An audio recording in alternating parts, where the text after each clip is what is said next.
No, it's been showtime for like 3 minutes. Hello, everybody.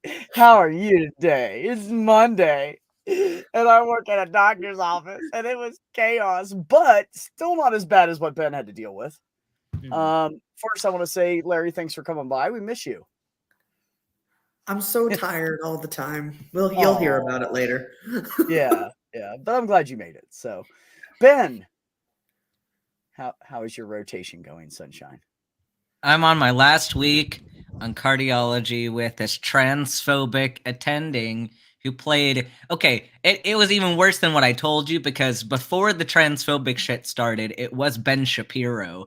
So, like, somebody who, listens to that guy and takes him seriously is a problem. Oh. And then after that, it was just like super anti-trans in sports, and it was all like the worst slippery slope fallacies of, well, if you're gonna let trans people play sports, then why can't we let 6-year-olds be president? It's like, you didn't even try with that argument. Like, you are just grasping at straws because you don't have a case. It's Hello, ridiculous. Commander. Well, everything is so confusing now, Ben, and nobody knows what the rules are anymore. Oh, yeah, he it's found so us. Dumb. How you doing, us. cutie Ben? Yeah, you know what, Mage? At least you didn't get nuked yet. Yeah, I think that if the United States gets nuked, it's going to be really ugly and we're going to destroy the entire world. So let's all hope nobody nukes us, because if anybody nukes us, we're going to destroy the entire planet. I think people forget the amount of nukes that the U.S. has still. So many. We have way more than we need for anything ever. And the programs to run them are on 14.5-inch floppies. God bless America. 14.5-inch. That's true. That's true, though. That's true. Those programs, they still run on 14.5-inch floppies, and they have like one company still manufacturing them for that purpose. It's fucking wild. Oh, and Mac, for Mac, so the argument I just gave was not even hyperbole of me exaggerating what they said. That is literally the words that they said. Like, it's so bad of an argument that I don't even need to exaggerate it to make it funny, because they did it themselves. Come on. Yep. Come on, Needy. I go live. You got to be in my lap. Come on, just do it, dude. He's standing there staring at me. Anyways, like 6 inches that way, but he's probably not gonna show up either. Mage said I would have asked that person to connect the dots with that trans in sports and 6-year-old argument. Yeah. People are ridiculous. I'm so glad I don't have to deal with that shit. Like, I am a lucky fucking bastard. Yeah. You know, today I had a patient called today, and she's like, "Are you new?" And I said, "No, I've been here for 11 months now, almost exactly." And she's like, "Oh, I don't think I've ever talked to you before." And I said, "We've talked before." And she was like, "Are you sure?" And I said, "Well, I'm on testosterone, so it tends to drop your voice down." And she said something, and I laughed, and she goes, "Oh, it is you, B." I recognized the laugh. Oh, okay. Oh, that's cute. Yeah. So she said, "So what are you doing? Testosterone?" So I told her, and I got the same response. She was like, "Good for you. How do you feel about it?" And I said, "I'm fucking great." And she said, "Well, that's all that matters." She said, "So good luck." I said, "Thanks." So yeah, that's what I get. So I'm spoiled. What's your package? I just got a very important package because I've been delaying this for a while. It's my new box of Snappy Gloves. Oh! So now we can do that on Twitch again. We can do the Snappy Gloves. Like Snappy, or like what? Yeah, like Snappy Gloves. Okay. Medical gloves, like medical exam gloves. Yeah. I got an image in my head of that GIF of Yzma from The Emperor's New Groove. Yes. Yeah, basically. Yeah. Hi, Kevin. Thanks for coming over. Russia has over 6,000 nukes. Well, if Russia uses one of those nukes, it's going to be a fucking failure, because we're going to destroy the world. Mac said, "Larry, one of my kids just popped in to say goodnight. She pointed at you and said, 'He looks fun.'" Yeah, that's what I was laughing at. That's cute. I'm not nearly as fun as I look. Tell us the hair story, what you told me beforehand. Wild. Oh, my hair woke up today and chose violence. Oh, yeah. Yeah, it definitely did. definitely did. I rarely get that. I'm very picky about how I sleep. I call myself tactilely challenged, is what I call it. Yeah. Because Well, my clothes I wear have to feel a certain way. My bed has to feel a certain way. My pillow's got to feel a certain way. So every tonight when I lay my head down, because I have a natural cowlick, which is why my hair all goes forward like that. Because I have like 3 cowlicks right here on my head.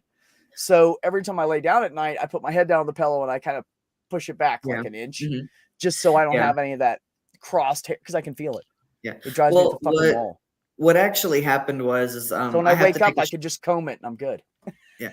What actually happened was I have to take a shower after work because I was doing landscaping stuff all day. So I was covered in dirt from head to toe. And just this, I got this 2-in-1 conditioning shampoo, and it makes my hair go poof.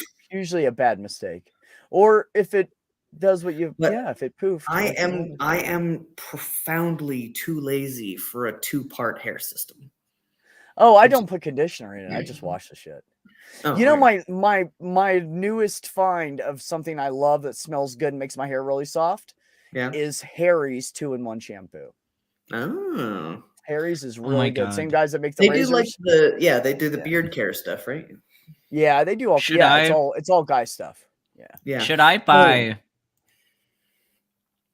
They have Scrubs shorts. When they start making that I don't know, but I don't know what to think about them. They're so weird. Why would you wear this? That's okay, but that kind of defeats the purpose of having scrubs. It defeats the purpose. It's supposed to protect you from getting dirty. The point is to keep all the bodily fluids and blood off of you, and then you can strip it off easily. But also, I can imagine you wearing scrub shorts, and you look good. I feel like I should do this for something on my channel. Like, you know how Math Pig wore the Math Kini? I should wear scrub shorts. Well, I already wore the bonnet though for stool. Yeah. I feel like the scrub shorts could be so good though as like a running bit. Yeah.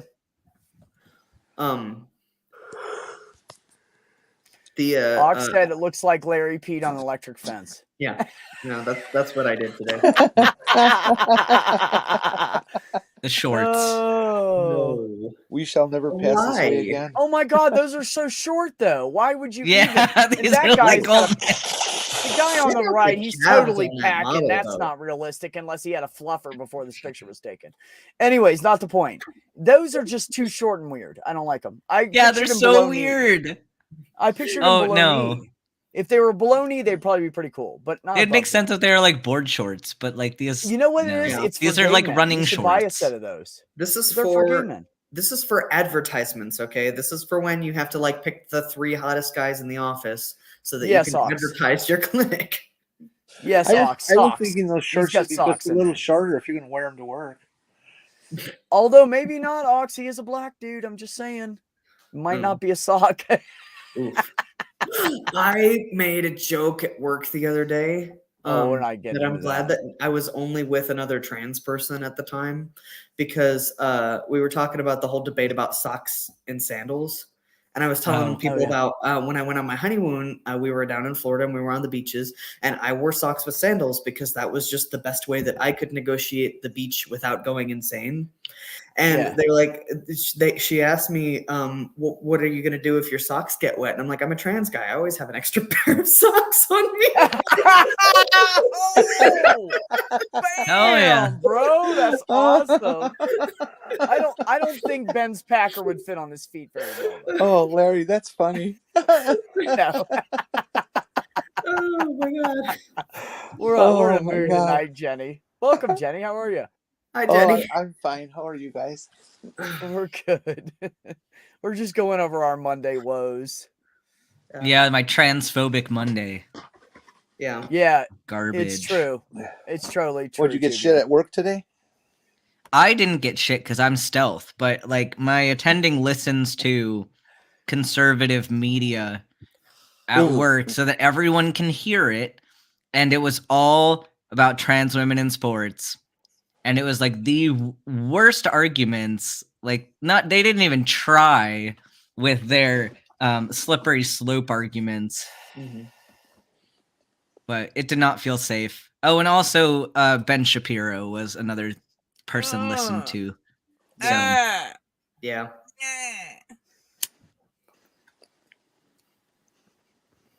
See what transphobes do? They make me smoke more pot because I wouldn't if they didn't exist. I'm sure. Oh yeah. Oh yeah. Well, how are we going to teach this guy a lesson before you don't see him anymore?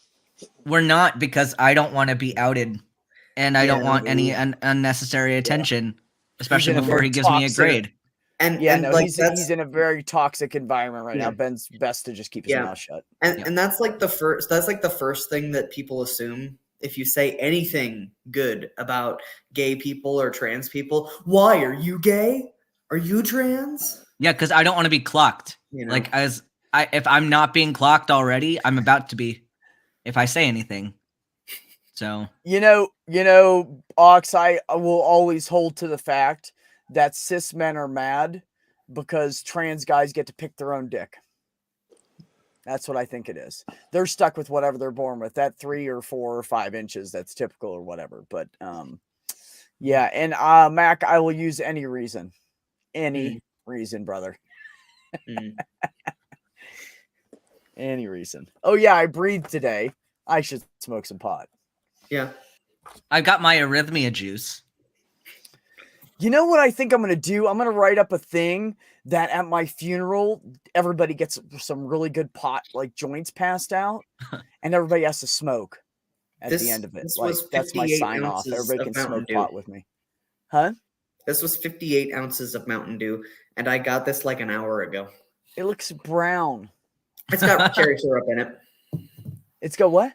It's got cherry syrup in it. Oh. Because the Speedway. Speedway has the little flavor. I got to tell you, Larry, did you know I used to be a Mountain Dew addict? Yeah. I went from Sprite to Mountain Dew. I was addicted. I was like Mountain Dew is addict. so good. I drank Sprite all the time. And then I met my ex-husband. And he was, well, at the time he wasn't an ex. But anyways, I met him. He was a big Mountain Dew guy. And it was just cheaper for me to drink whatever he was drinking instead of buying different soda. So I drank Mountain Dew for years and years. Like every evening. I didn't used to drink coffee in the evening. It was Mountain Dew or beer. That's all I ever drank. And some kind of whiskey usually if there was beer, and a whole bunch of pot. Like there was always pot. Were you one of those people that drank soda first thing in the morning? Oh God, no. Coffee until 2 or 3 p.m. and then, or noon, and then soda.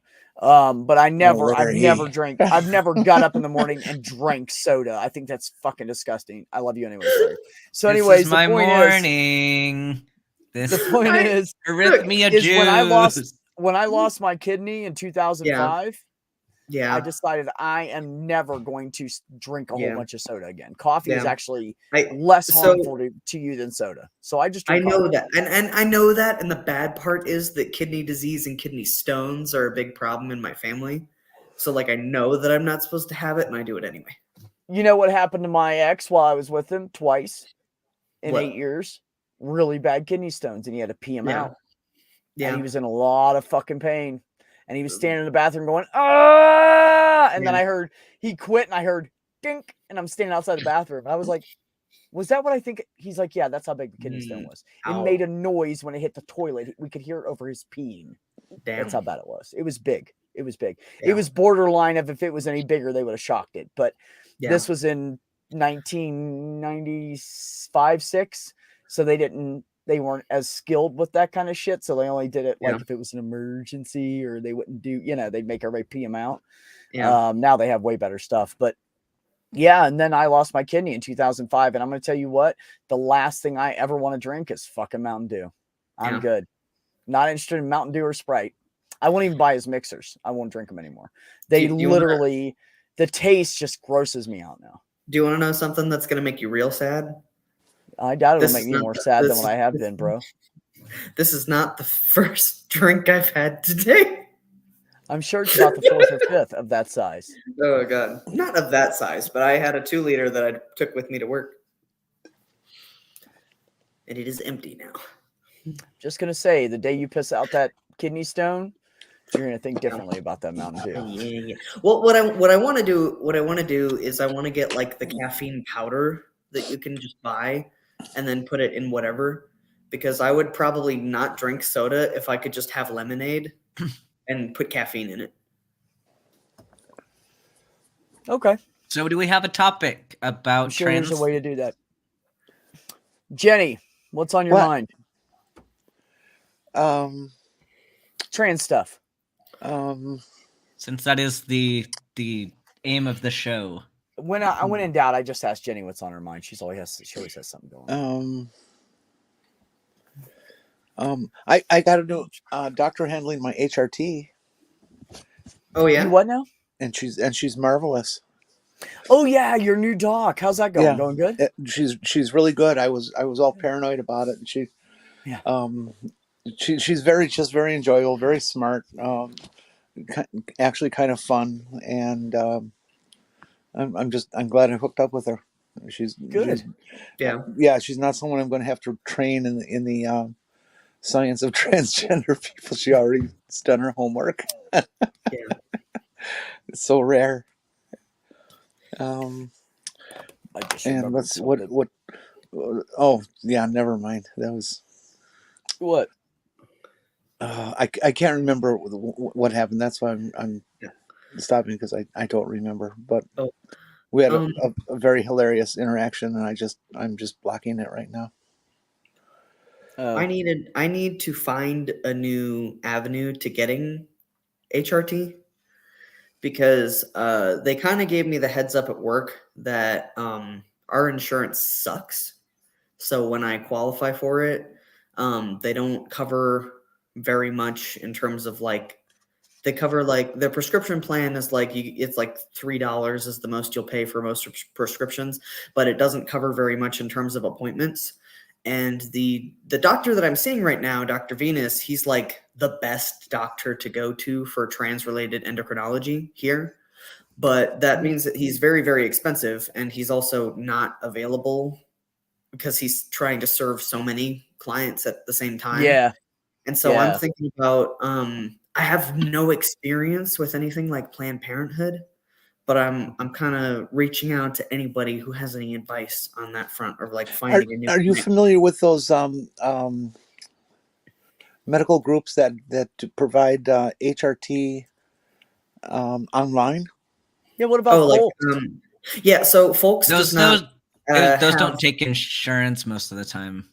Well, folks is its own plan that you buy, so you pay like $90 a month, and then it's $100 a month, and they cover the labs. But folks does not service Indiana, so we don't have that here. So they are available in like 30 odd states. So if there's anybody in the audience that's curious about that, you can just go to their website, and they've got a list. I think they're in 32 states now. It's just not this one. I use one of the online ones. LX folks. So if anybody and actually you can research a lot of stuff on their website and learn some stuff too. So if somebody's pondering, do I want to do this? You can look on there. They'll tell you the different dosages they do for male or female trans and blah, blah, blah, and how they run it. Yeah. So it's actually pretty interesting. I actually learned quite a bit off of that because of Ben saying, hey, you should look up these places. So I learned a lot. But I'm mostly looking for some like consistency, because like one of the most stressful things in the world is every 2 or 3 weeks having to figure out where I'm going to get my next prescription from, because this doctor is so unavailable. And when we get the problem where like, you need a prior authorization, but you literally cannot get in contact with this man because he's so busy. Yeah. And it's like, I can't afford to have gap weeks on that because it makes me feel like shit. Yeah. Yeah, for real. I wouldn't want to do that either.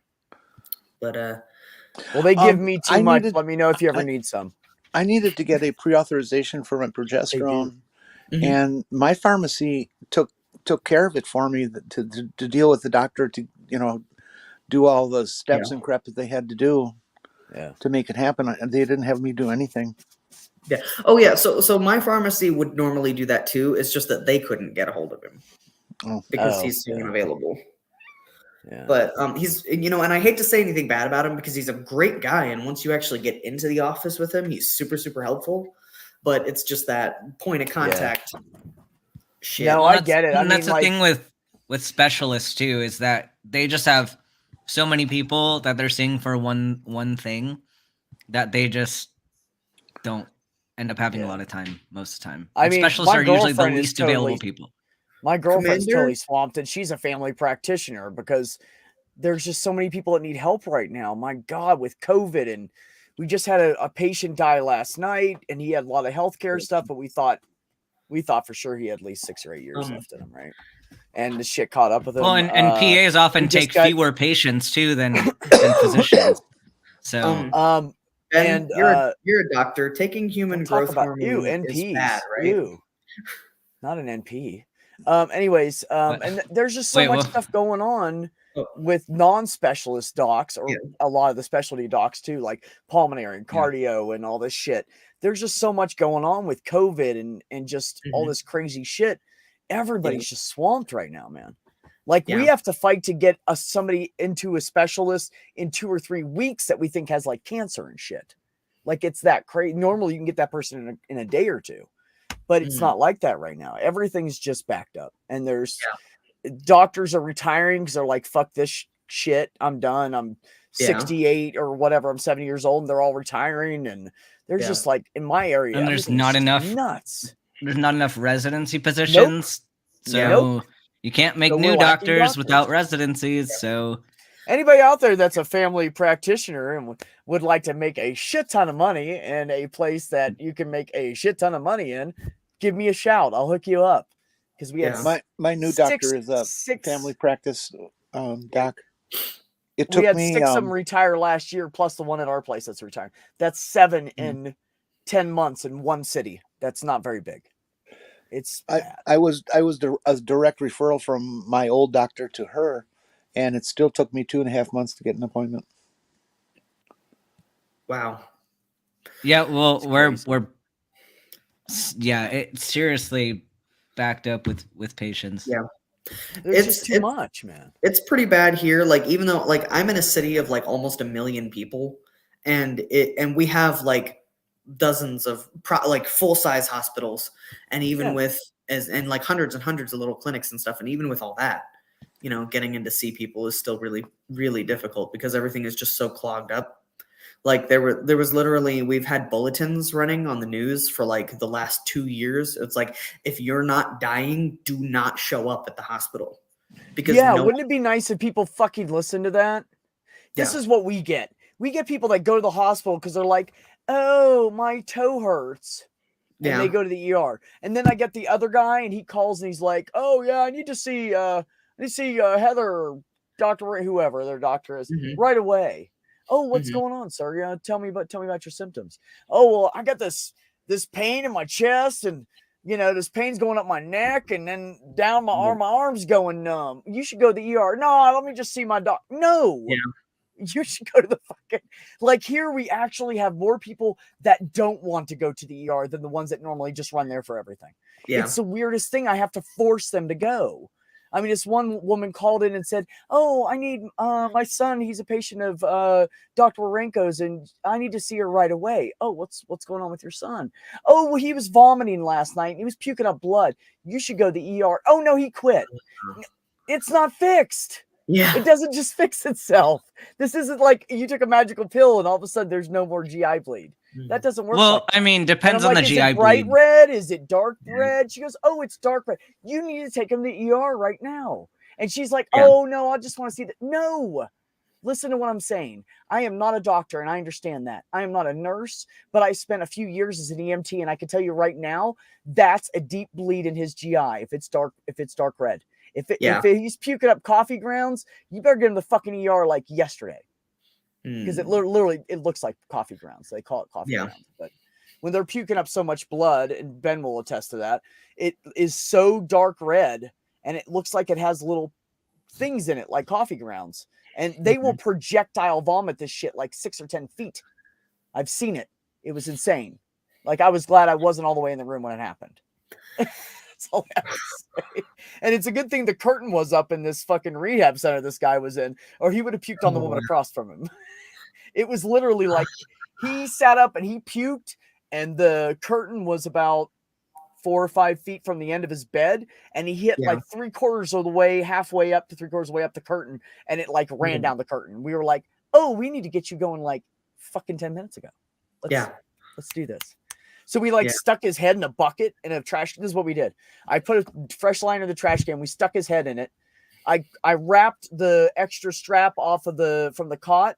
I sat him up and strapped him in sitting up with his head over this thing. And then I strapped the thing to him and with the extra straps. I strapped the trash can to him and I said, just hold your head there. And then because he was projectile vomiting, we put a towel over his head so it wouldn't splash out and blood wouldn't go everywhere. That's how we took him to the ER. There was nothing else to do. He just wouldn't stop. And you don't want that shit all over your ambulance. No, that's like hours of cleanup. So, anyways. Yeah, crazy shit, man. And people are like, no, he's fine. No, he's fucking not. Anyways, I got sidetracked off onto the medical shit. Anyways. It's okay. Carry on. We got distracted by GI bleeds. I know. I'm sorry. That shit was crazy. It was the first time I'd ever seen it, Ben. It blew my mind. I'm one of those people. I've never seen that. I'm one of those people. I literally broke multiple bones in my foot and then just walked around like that for like 6 months. Huh. I was literally like taping my foot with ace bandage every day for months. And I don't know whether to call you. It didn't stop hurting. I don't know whether to call you a beast and strong or an idiot. I'm not sure which one. No, very like so. Look. I was like 19. I had no insurance. I knew I was fucked up, but I was just convinced that like I would never be able to climb out of the financial hole of having surgery on my foot with no insurance. Yeah. And so I was like, well, hopefully it gets better. It doesn't. Don't do that. No amount of money is worth it. No, it's not. It's really not worth it. Yes, it is. The medical community is absolutely strapped. There's, for instance, there's a lot of facilities, hospitals, doctors' offices, especially the big name, hospitals and whoever's attached to them. They are making people have COVID shots, and people are walking off the job because they don't want to get a goddamn vaccine. And they work at the fucking hospital, and they're like nurses and shit. Mostly, and it's like you were mandated to get the other vaccines when you went to nursing school. Like you can get this one too. I most of them are below RNs. There are quite a bit of RNs, but most of them are like LPNs and CNAs and some RNs, and they're just quitting. So not only are we in the middle of a pandemic with all, and oh, by the way, they have recently discovered. I found this Friday. I got an update from the CDC. Because we get those emails that come in constantly about COVID. There's some kind of a link to an increase in diabetes now.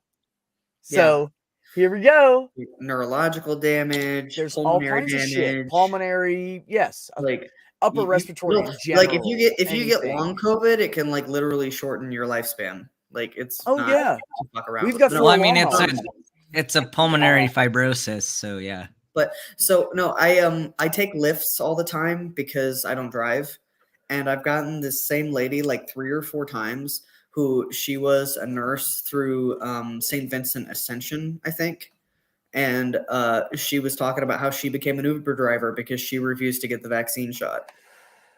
And I'm like, doesn't that blow? That's your own damn fault. Let's like don't play victim. That's like she was telling me. She was telling me about how like she had filed all this. She had filed all this paperwork because for a while they were playing around with the idea of granting religious exemptions for the shot, so that if you submit it, I don't know what kind of documentation you could submit to prove a religious belief about something like that, but you would literally probably have to go through your primary care physician to have them write a letter stating blah blah blah, and then get something from your church. You can't go there. You can't be religiously exempt from a disease. That's not how it works. Yeah, I know. No, but the religions are talking about aren't saying that we're anti-religion about the disease, or they're talking about our religion does not believe in the advanced medical support that we get, the artificialness of medical support. Yeah. But she was a nurse, so her whole job was providing artificial medical support. Well, yeah, I'm not rationalizing for her at all. Believe me, she's an idiot. But no, but like, and I understand it because like I come from religious people, and there is kind of a warped logic about it. Like the whole Jehovah's Witness don't take blood transfusions because there's a single line in the Bible that says that you shall not consume the blood of any animal, blah, blah, blah, blah. But like, people are dying. Lots of people. We're about to cross the 1 million person threshold. They meant drink it. It's consume, not put it into your body to save your life. There's two different things there. Yeah, but you know, ridiculous. Yeah, no, they are trying. People are trying that religious exemption. They're trying all this shit. I don't believe in vaccines and all this shit. You know what the companies are saying? They're saying, we can choose whatever the fuck we want. Yeah. And if you don't like it, there's the fucking door and we'll hire somebody else. And like right now, I'm wishing I would have went back to fucking school and became a paramedic like 2 years ago. Like I would probably be making so much. I could probably work in an ER as a paramedic right now. Like get a job like that with like a year experience because they need people so fucking bad. And the other part of that just like blows my mind so much is that like disproportionately a lot of the deaths have been healthcare workers, because they were forced to be exposed to that shit all day long. So there's a good chance that these people know of people in their immediate circle who were severely injured or died because of this disease.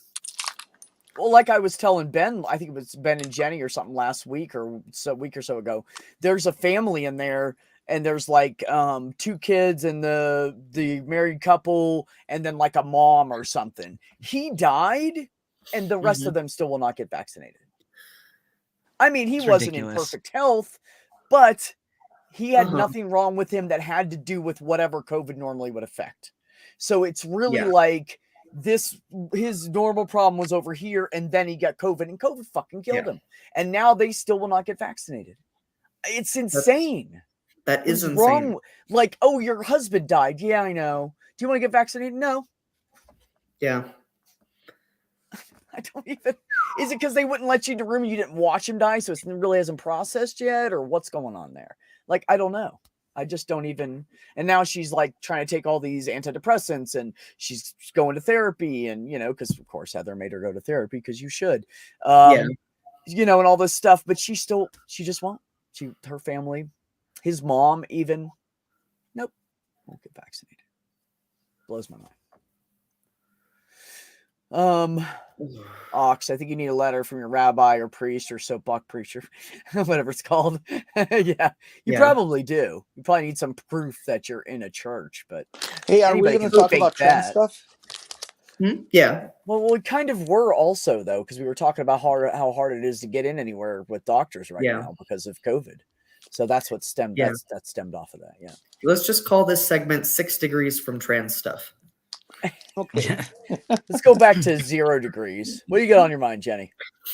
Well, I heard a very interesting interpretation by somebody today on Twitter.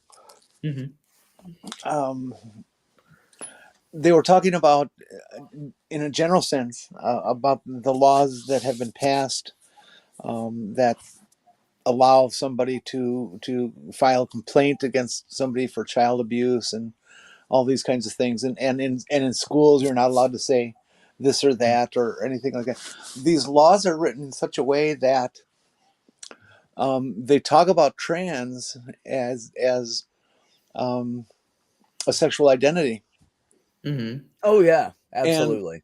And the person points out, well, now, technically, being heterosexual is also a identity. So should we start filing complaints against all these heterosexuals? That's funny, Jenny, because that's one of my lines I use. I don't walk around telling cishet people, don't kiss. That's disgusting. My child is here and my child is trans and they can't handle that. That's fucked up. You need to do that in your own home. I don't say that shit. Yeah.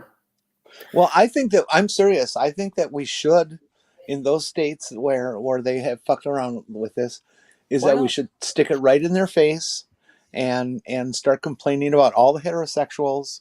And we should start with the politicians specifically who have passed these laws and file complaints about their family and their behavior.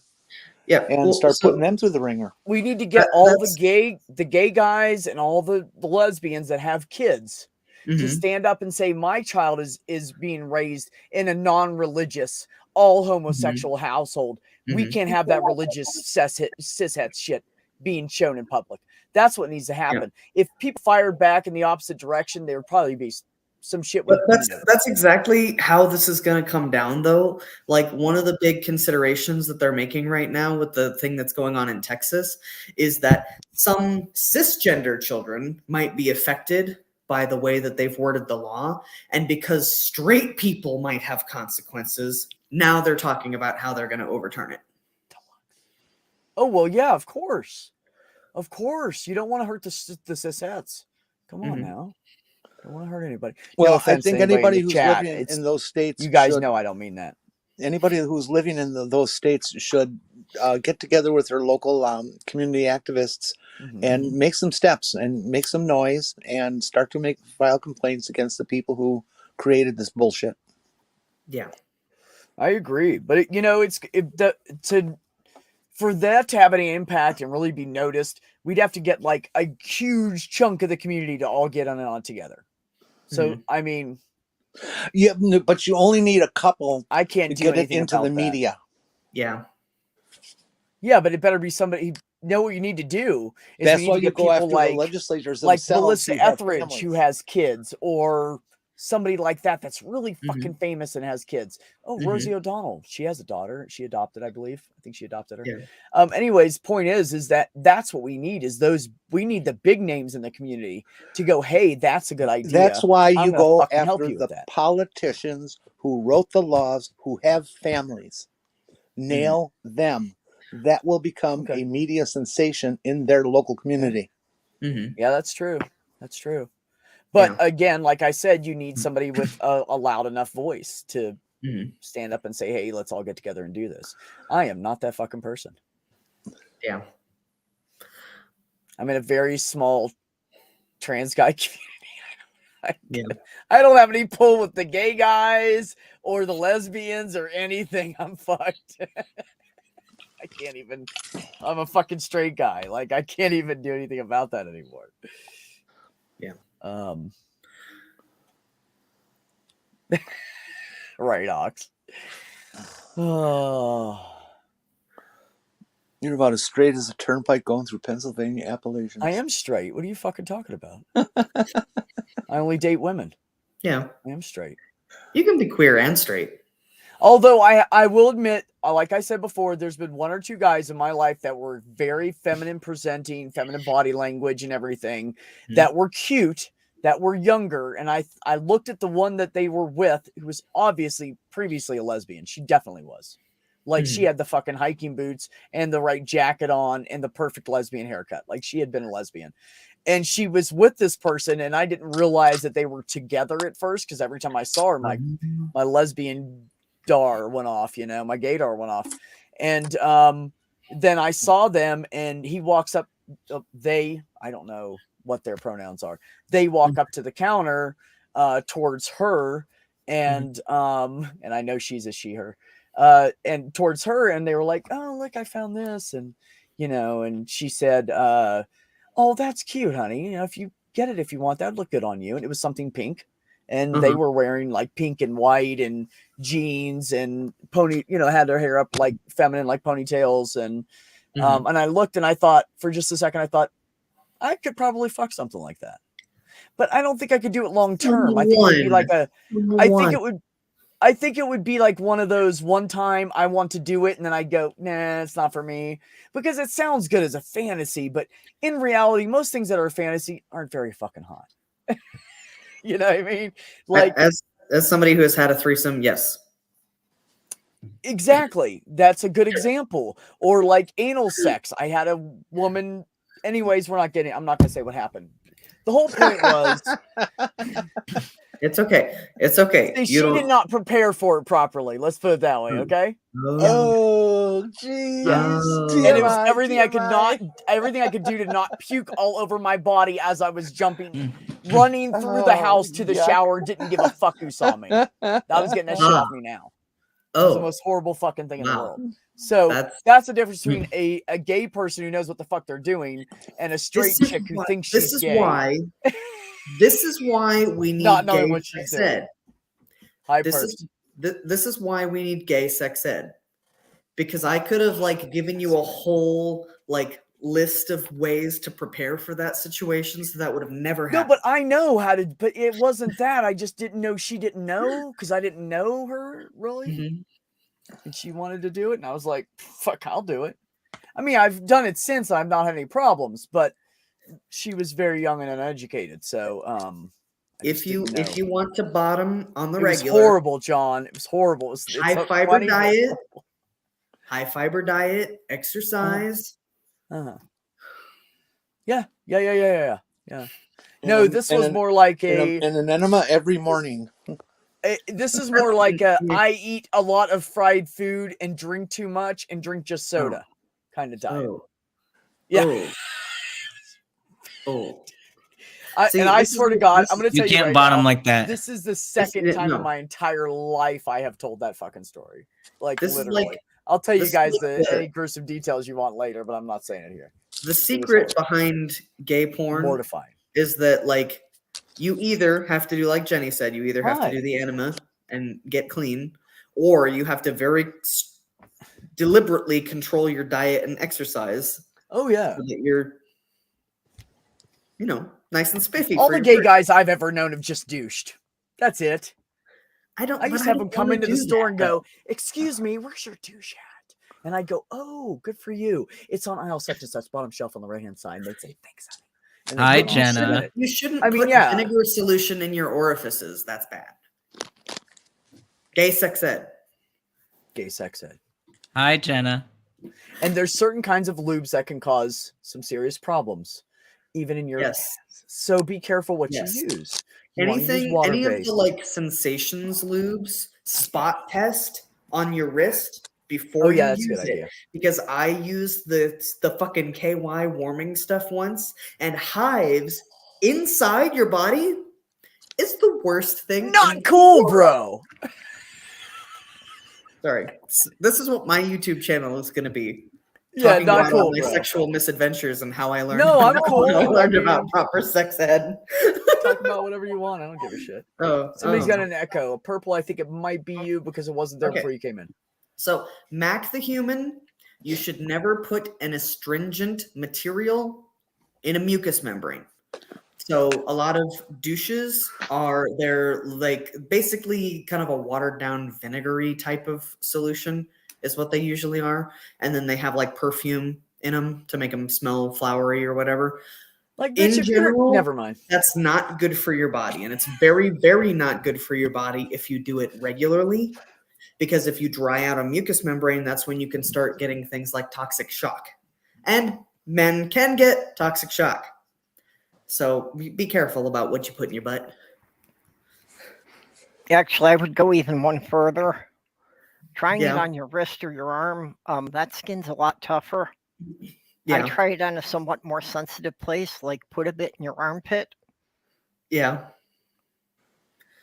But yes, always spot test any lubricant that's got scent or that's got sensation stuff like heating or cooling, like always spot test that stuff because it has a very, very high instance rate of causing a reaction. Yeah, I have allergy to a lot of, actually to most artificial fragrances. The best one that I've ever Max used said is water okay. I like Joe or H2O because they're both hypoallergenic. Yeah, water's okay. Expensive. Yeah, water's always okay. Not water. You get water. Look, the bottom line is it's a lubricant gel called H2O. Don't use water. No. He was talking about to clean. For douching. He was talking about for douching. For cleaning. Yeah, you can use water to clean. That's fine. Yeah. Yeah, I mean, I wouldn't go with I don't know if it would matter with like some of those distilled or whatever water. I don't know how that would work. Mm-hmm. I wouldn't try any kind of funky shit.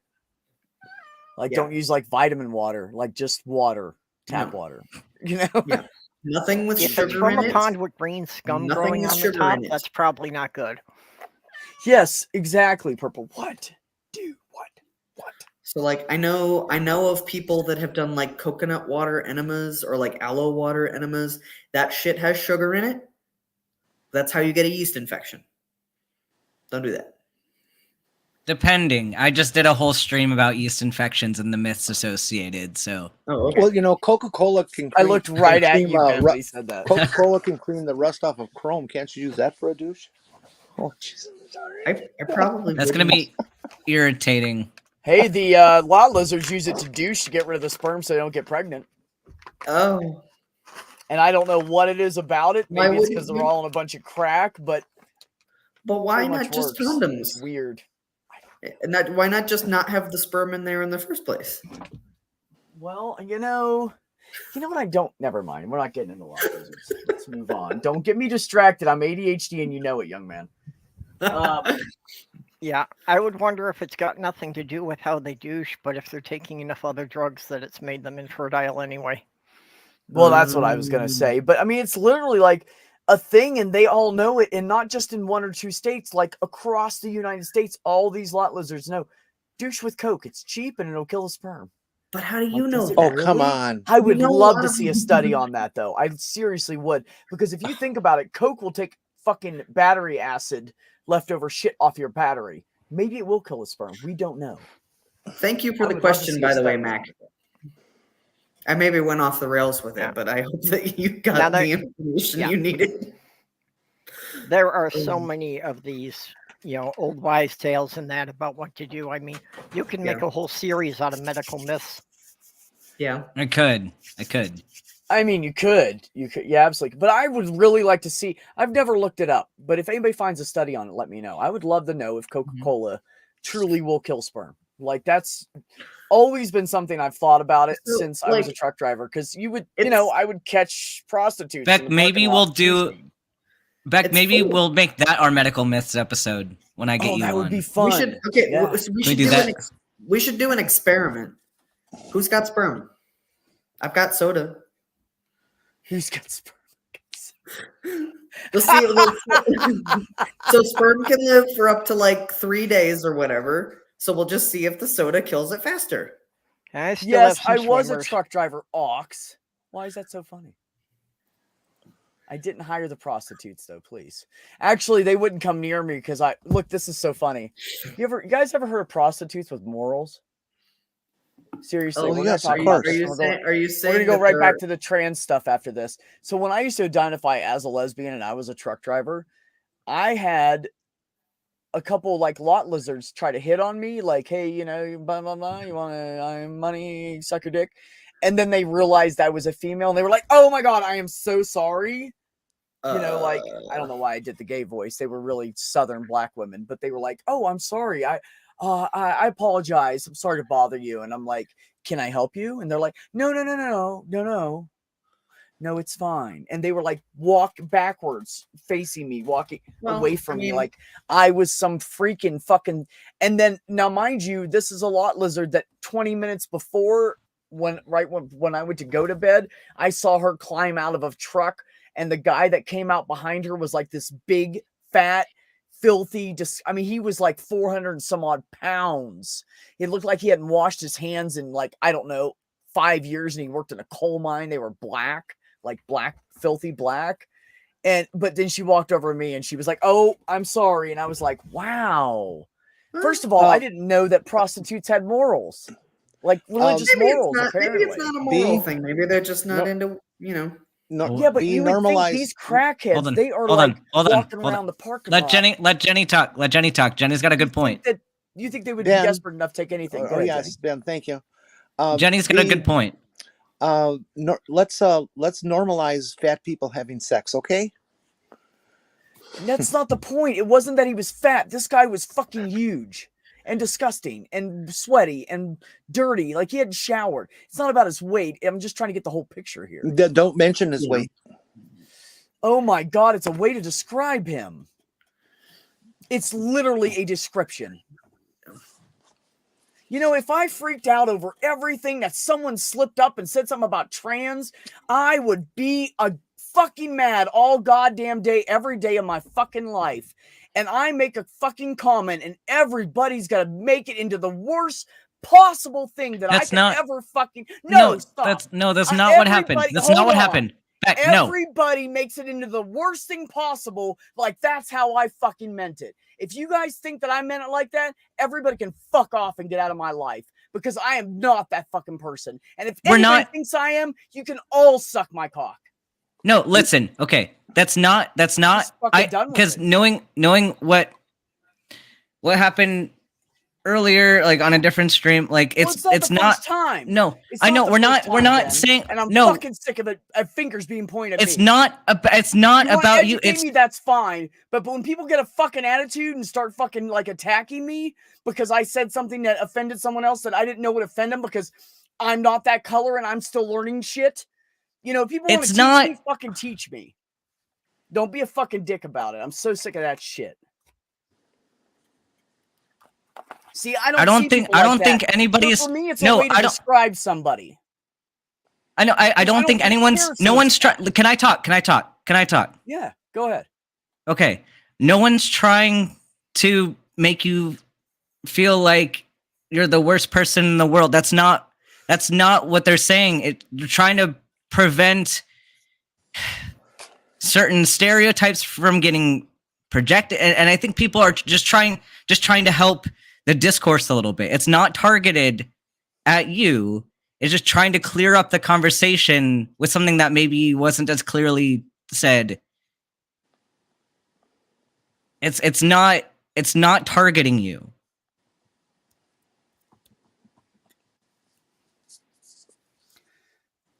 Every week on this show, I say one thing.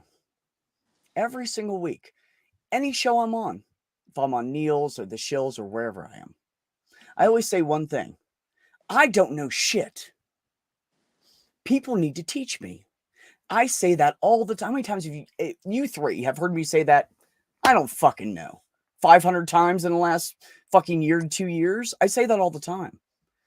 But people automatically, instead of saying, whoa, I think you're saying that wrong. Maybe you don't understand. Because let's be honest, this shit changes constantly.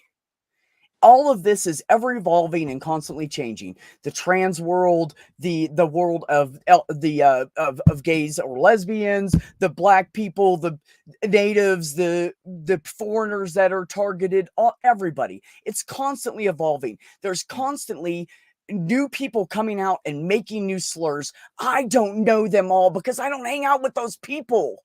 I don't even live in an area where those people exist. So for me, I'm literally, I don't know what the new things are. I just don't know. And people are like, oh, you're saying it like that. You shouldn't say. No, I'm not. It's literally a description. If the guy's a white guy, I'll say he was a skinny white guy.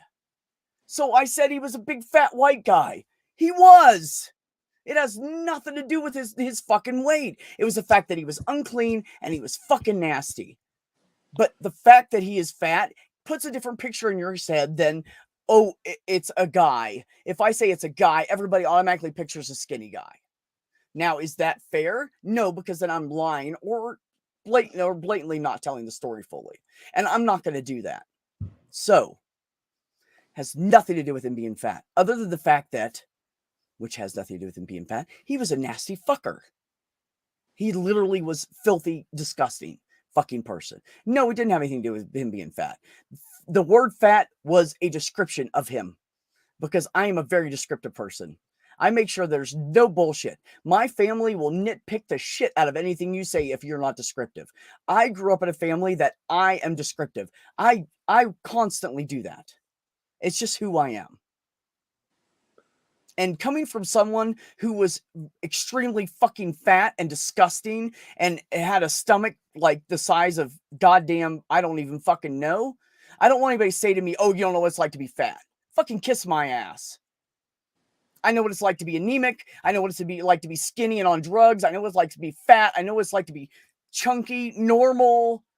I've been through the fucking ringer. I don't need anybody to fucking tell me that I'm saying something bad about fat people or something. It has nothing to do with that. I've been one of those fucking people. My mom, her entire life was one of those fucking people. I don't see weight. If I say it, it's a description.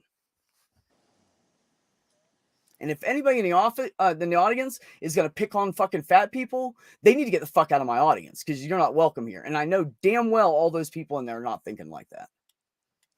There's nobody in that chat that is new or doesn't know who we are. Anyways, moving on. Talk about whatever you want now.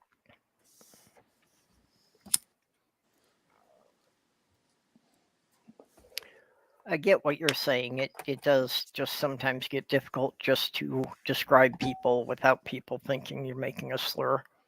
It's literally everything I say, Purple. I'm to the point where I'm like, fuck it. What am I going to do? Not talk anymore? I can't talk about my life experiences. I can't talk about my thoughts and my feelings because it's some kind of slur for somebody somewhere. And yeah, this is coming from a fucking trans guy. I don't fucking know what to do anymore. I literally can't have a conversation without saying something wrong that I didn't even know, just never heard of. Yes, I'm unlearned. I'm fucking stupid. I think like it's not, because it's not meant to target you, for it's not saying that you think a certain way. It's just, I think we're trying to help the community adjust our language, and I can't fucking say anything. Some group has a fucking issue. Next thing you know, it's going to be the cis white dudes that are the most privileged people in the world, and they're going to be giving me shit because I offended them. I can't. There's literally nothing I can say. Someone is fucking offended. I'm starting to sound like a goddamn Republican. I'm just fed up with it. I don't know what else to do. If these people don't want to have conversations and they don't want to explain it and they don't want to teach people and they're just going to get offended, then I can't go anywhere. If they want to fucking take a damn deep breath and have a conversation with me and teach me about it, I am all ears. I will fucking listen. But no, I don't know. I'm not a black person. I don't understand. I literally don't. B, how would you have preferred that I taught you that lesson? It's not really about you, Jenny. It's about 50 other things. No, but I triggered you, obviously. So how would it? Well, yeah, because I'm offended that everybody thinks I'm some asshole that would do this shit. Yeah, and I'm just asking you, what way would you have preferred I did that would not make you feel that way? Well, how about not calling me out in front of everybody? Okay. Well, I wouldn't do that to you. The problem here is, like, if we're having a discussion live and somebody in the audience is from a certain community, and we can't let certain things go uncorrected without acknowledging that maybe this isn't the best way to go about saying something, especially when an audience member might watch this back later. As they were. If that person doesn't want to be described as fat, then maybe that guy should have done something about it. He was like in his 40s. There was come on. This thought process is 30 pounds. This thought process is problematic though, because I think we're heading into some victim blaming of you, because we don't know that guy's situation. We don't know. The bottom line is some of us make decisions to give up. I did it at one point. I did it until the day I hit that fucking bump and my belly flopped up in the fucking air. And I had boobs that I didn't even want to begin with that were twice the size of what they normally were. See, I get that this is your experience, but there are also people who didn't make a choice, and other people who you don't know. You don't know what that person went through. You don't know their circumstances. And I know that some people have medical conditions. I'm not talking about those people. I'm talking about people that have control over it. There's lots of people with medical. Look at Jenny. She can't. How the fuck is she gonna? She can barely walk very far. How the fuck is she gonna exercise to get herself in perfect shape? She's got a bad heart and a bad this and a bad that. Some people are fucked. It's just the way it is. I'm not talking about the people that are fucked. I'm talking about the people that just are like, fuck it. I'm not going to do anything. And then when someone has this chair that's too small for me, I'm going to be mad. Now, but here, instead of people that can't help it, yeah, they have a right to be fucking mad.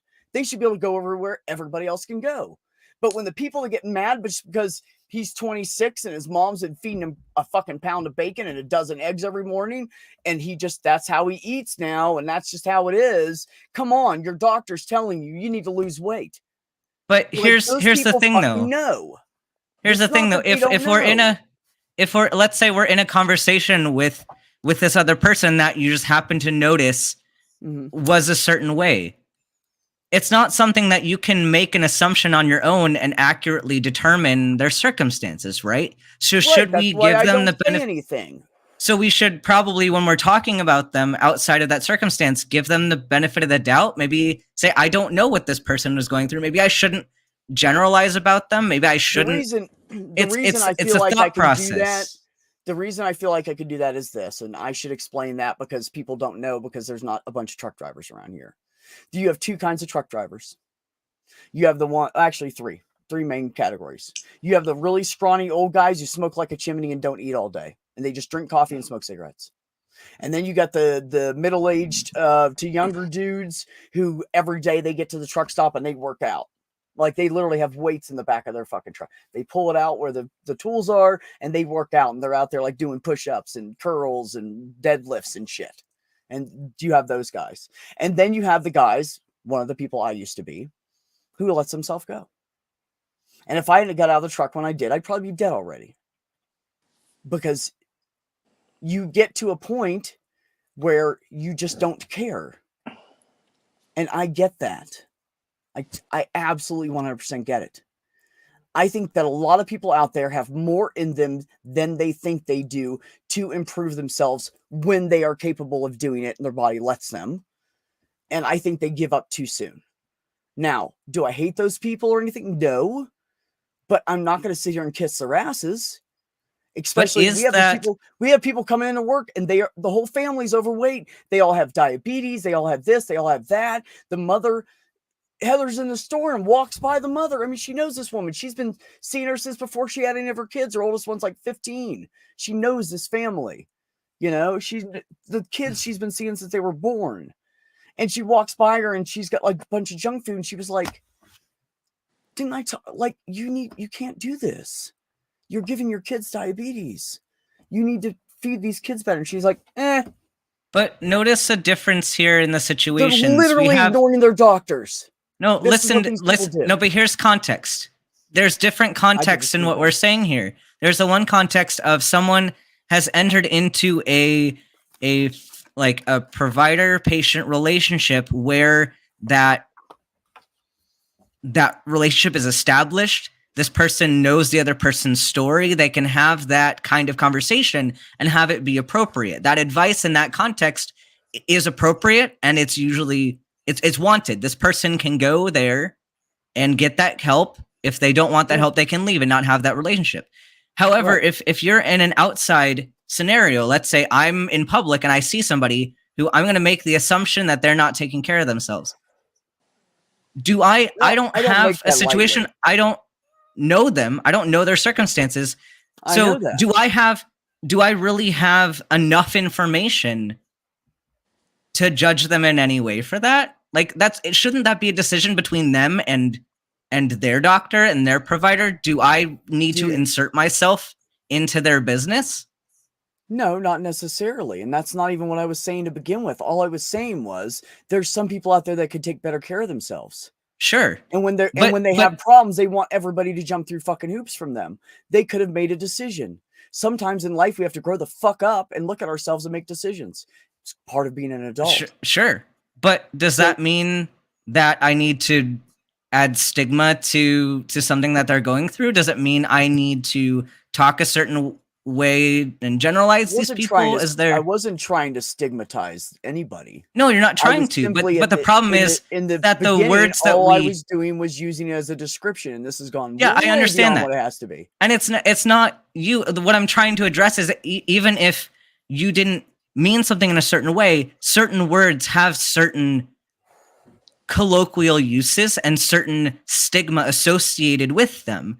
And so even if you didn't mean something in a certain way, the stigma gets carried with the word. And so it's not you, it's the word that was used. And that's someone could very easily be seeing that as the stigma that goes with it. And so we're just, when we're addressing this, it's not about you. It's just, hey, maybe this phrasing has some connotations that aren't commonly understood. And I've done this before too. And so we're not. I get it, bro. Yeah. I don't know. You know, So I am not in a community that's like, I don't know. They talk about stuff, but people don't talk about it a lot because there's not a lot of prejudice here. Maybe I should go hang out in Albuquerque more and maybe I'll learn some shit. I can't keep up with everything. And people just assume that I know. I don't know. I don't read books. I'm not scholarly. And that's why we're trying to read a goddamn book, you know? Well, that's why we're trying to help. We're trying to address it so that you do know. And I hope that, like, when I say something incorrect, that somebody corrects me and says, hey, maybe this is a better way to say it, because I don't want to be wrong again. But like we all say things sometimes that are not the best way of saying things. And I think it doesn't do anybody a service to just ignore it. I think we need to address it and just take it as this isn't criticism against me. This is just something, it's a learning thing for everybody. Because I don't know Jenny's experience or Purple's experience with being a trans woman, but and I've said some things in the past that aren't great for trans women, and they've told me, hey, this isn't something that you should say. And then it's like, oh, thank you for correcting me. I'll change how I say this next time. But it's not targeted against me, even though I might feel like it was against me. I just got to know it. It's not about me. It's just about the thing that was said. Ben, how much do you know about PTSD? A good bit. Have you ever delved into it? Okay. So you know that part of it is feeling like you're personally attacked constantly. Yeah. Yeah. So every time I'm called out like that on a live stream in front of fucking the lack of God and everybody, I feel attacked. It's just automatic. There's nothing I could do about it. But now that I'm calm, I know what's doing it. I know why I get like that. I just had to think about it for a minute. It's part of my therapy. I'm trying to train myself to catch shit.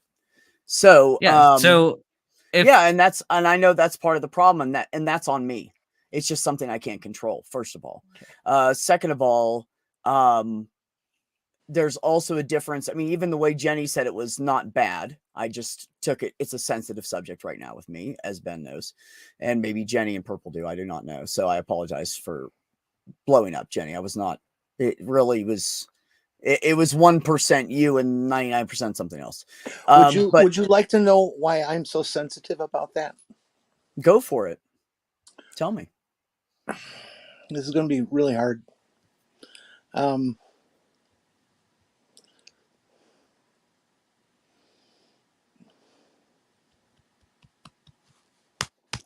am fat. I mean, anybody who's ever seen me in real life certainly knows that. And I am not particularly good looking. You know, this avatar is just a face app thing, so don't believe that. That's why I use it. And it has been my physical appearance that has over and over and over again been the reason that people would not socialize with me on a one-to-one level. Wow. Okay. I have been told, horrible. You are so fat and ugly, you should kill yourself. What? More than once. Oh my God, Jenny, I'm so sorry. Okay. I didn't know that happened. That's what it is to be fat in this country. And people look at a fat person and can't even imagine them having sex. Well, fat people get horny too. I mean, and fat people want to be loved, and fat people want to be touched. Yeah, absolutely. Everybody wants to have sex. Yeah.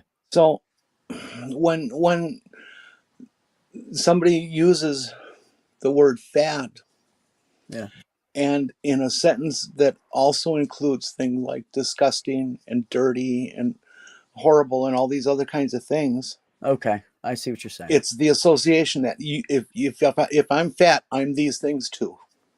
Yeah, I get what you're saying. No, I apologize. It came out like that. I shouldn't have ran it together. I apologize for that. I did not mean it like that. It had nothing to do with his body size, really, other than the fact that he was like, the reason it made it worse is because he was filthy. But anybody that's filthy grosses me out. Like, really, like, I've seen some nasty fucking truck drivers. I can telling understand you, that. they look worse than homeless people. And it just grosses me out so bad to have to walk into that same environment and touch things they're touching. And I'm like, you know. So no, I apologize for stringing it together like that. That was not cool. I'll try to watch that. But no, he I mean, it really was more, it was just the fact that he was filthy. I can't do that disgusting, like, black, like, wipe your forehead and there's black running off your hand and you left black on your forehead kind of. Well, that's Rudy Giuliani. Yeah. No, that's hair dye. This was filth. This is like the guy worked on his truck 5 weeks ago and never washed his hands, and it's just slowly wearing off, mixed in with dirt. Like, that's what it looked like. It was I mean, I just saw guys like that all the time, you know. And then people would say, "Why are you gay?" Well, here's a mirror. See how you're dirty? Yeah, that's one of the reasons. Yeah, I used to have a button. I'm not going to suck anybody's dick. So. Go ahead. What per?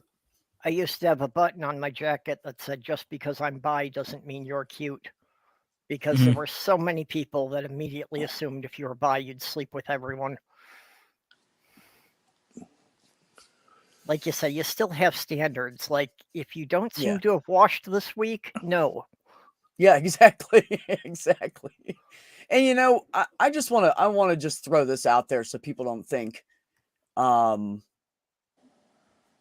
I'm in any way, shape, or form. I have dated women of all sizes. I have dated some really large women who were extremely fucking sexy and classy and brilliant women. And it doesn't matter. Like, see, that's the thing. I've dated Hispanic and Latino and Black and of both sexes. And so I just don't, it's hard for me to think about those stigmas and about how racists think, because it's so hard I don't think like that. I use people's like skin color or body type or whatever to describe them. Otherwise, I don't give a fuck. You know? So when people say things like that, I'm just going, what? I don't understand what the big deal is, but it's because I'm not fucking racist. I don't know how people think like that. It's hard for me to retrain my brain to think like those people. I just can't fathom it. So my brain doesn't go there. So I see it as all like, you know, whatever. I just don't, you know, does that make any sense, Ben? Did that make any sense? It just, I can't make my brain think like that the way those people do. So it's hard for me to,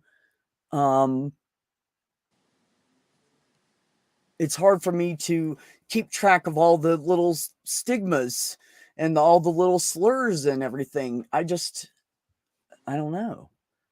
I don't know how to explain it. You know, I spent my entire childhood hating my father because he was racist. And my father hated anybody that wasn't rich and white. And even poor white people. He hated them too.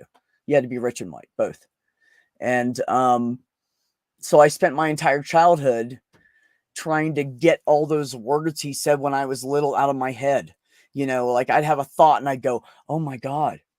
Yeah. Dad used to say that. That's prejudice. Don't say that anymore. Don't say that. I try to get rid of that, you know? So I spent all of my years up to like I was 20 doing this, like fighting those words out of that man's mouth my entire fucking childhood until I was 12. You know, that's a lot of fucking years. So I fought it and I got rid of it so much now I can't even begin to process like that again. The only advantage I have in that is the years of experience. Actually, I had a couple of things in my early 20s, especially when I first started meeting people off the computer and didn't know what they looked like beforehand. That really taught me that, a lot of my dad's bigotry got ingrained and I wasn't even aware of it. So, if you're growing up with it, if you're growing up that it's normal, it can take a lot to identify it yourself, and it's a real effort to get rid of it. Yeah. I mean, it's, I still to this day, I'll hear my dad still to this day. I'll hear little shit that he used to say and stuff that I haven't thought about ever, since I was little, since I was like under 12 years old. And a thought will come to mind and I'll go, oh my God, I remember him saying that. Oh my God, that's horrible. Like, how could he be like that? It just blew my mind. I'm sure if my dad's family wasn't so poor, they probably would have owned slaves, but they were too poor for that. They were almost slave poor. They had nothing. So, but it was just horrible. I hear that shit and I remember it, I don't hear it like a voice. I mean, I don't want to sound like that, but I'll remember him saying those words. Something will click in my head with something somebody says. And you know what I mean? And it makes you kind of go, oh, my dad used to say this. And then you go, oh my God, he said that to me. I was like 2 or 3 years old. What was he saying that to me for?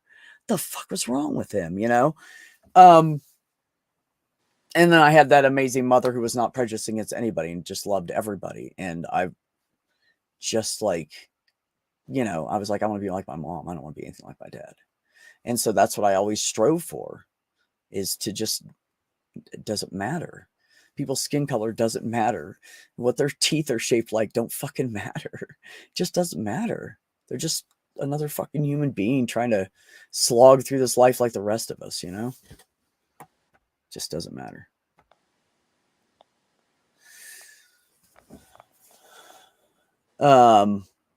I would say the same, Purple, to your, I've been with all size and shapes of women and men and in between. I've never been with a fat guy. Never. But guys always grossed me out and they had to look perfect or I wouldn't let them touch me. Like they had to have really nice bodies and stuff because everything else was grossing me out about them. Had to have something good going on there. But yeah, I don't know. I've never had sex with a fat guy. Well, I will admit that there are different standards depending on what I'm, expecting to happen. Well, yeah. I mean, of course. If there's a relationship that we really make an emotional connection, everything else can be put aside. With men, most of the time, it's more of a mutual agreement that we're using each other for sex, and that's all there is. So, yeah, I'm going to be a bit more superficial in that. Yeah. No, I get it. I used to, here's a funny story if you guys want to hear some fucked up shit that happened with me. So I was a truck driver and I didn't want to date anybody and I just kind of wanted to have sex. I wanted to find one partner to have sex with, something that was totally casual, no strings attached. Man, that is really hard to find, by the way. It's really hard to find. An interesting little... Okay, hold on. Let me finish the story. So I went in the normal, and this was years and years and years and years ago. I don't remember when, but there wasn't like all those dating apps and stuff back then. People were just, this was cell phones were just big for like 6 years back then. I mean, this is a long time ago. So I was decided I'm just going to stay single and I'm just going to find somebody to screw around with. And I found this woman. Her husband was a truck driver. So him and I were like, hey, bro, what's up? Like I talked to him on the phone and everything. It was really weird, but at the same time, it was really cool because everybody was just honest. It was the first time I'd ever met so much honesty in my life. So they were together. They stayed together precisely for the kid. They had no interest in each other. So they were free to go do whatever they wanted.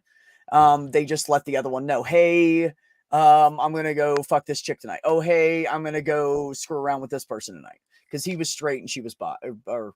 She was bi.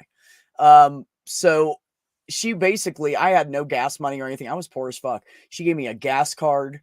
She would come to the town where I lived, which was way far away from where she lived. And she'd rent a hotel room for the weekend and stuff. I was kind of like, she was kind of like the sugar mama thing, but without buying me anything. Like I didn't have to pay for anything. She paid for everything out of her own pocket.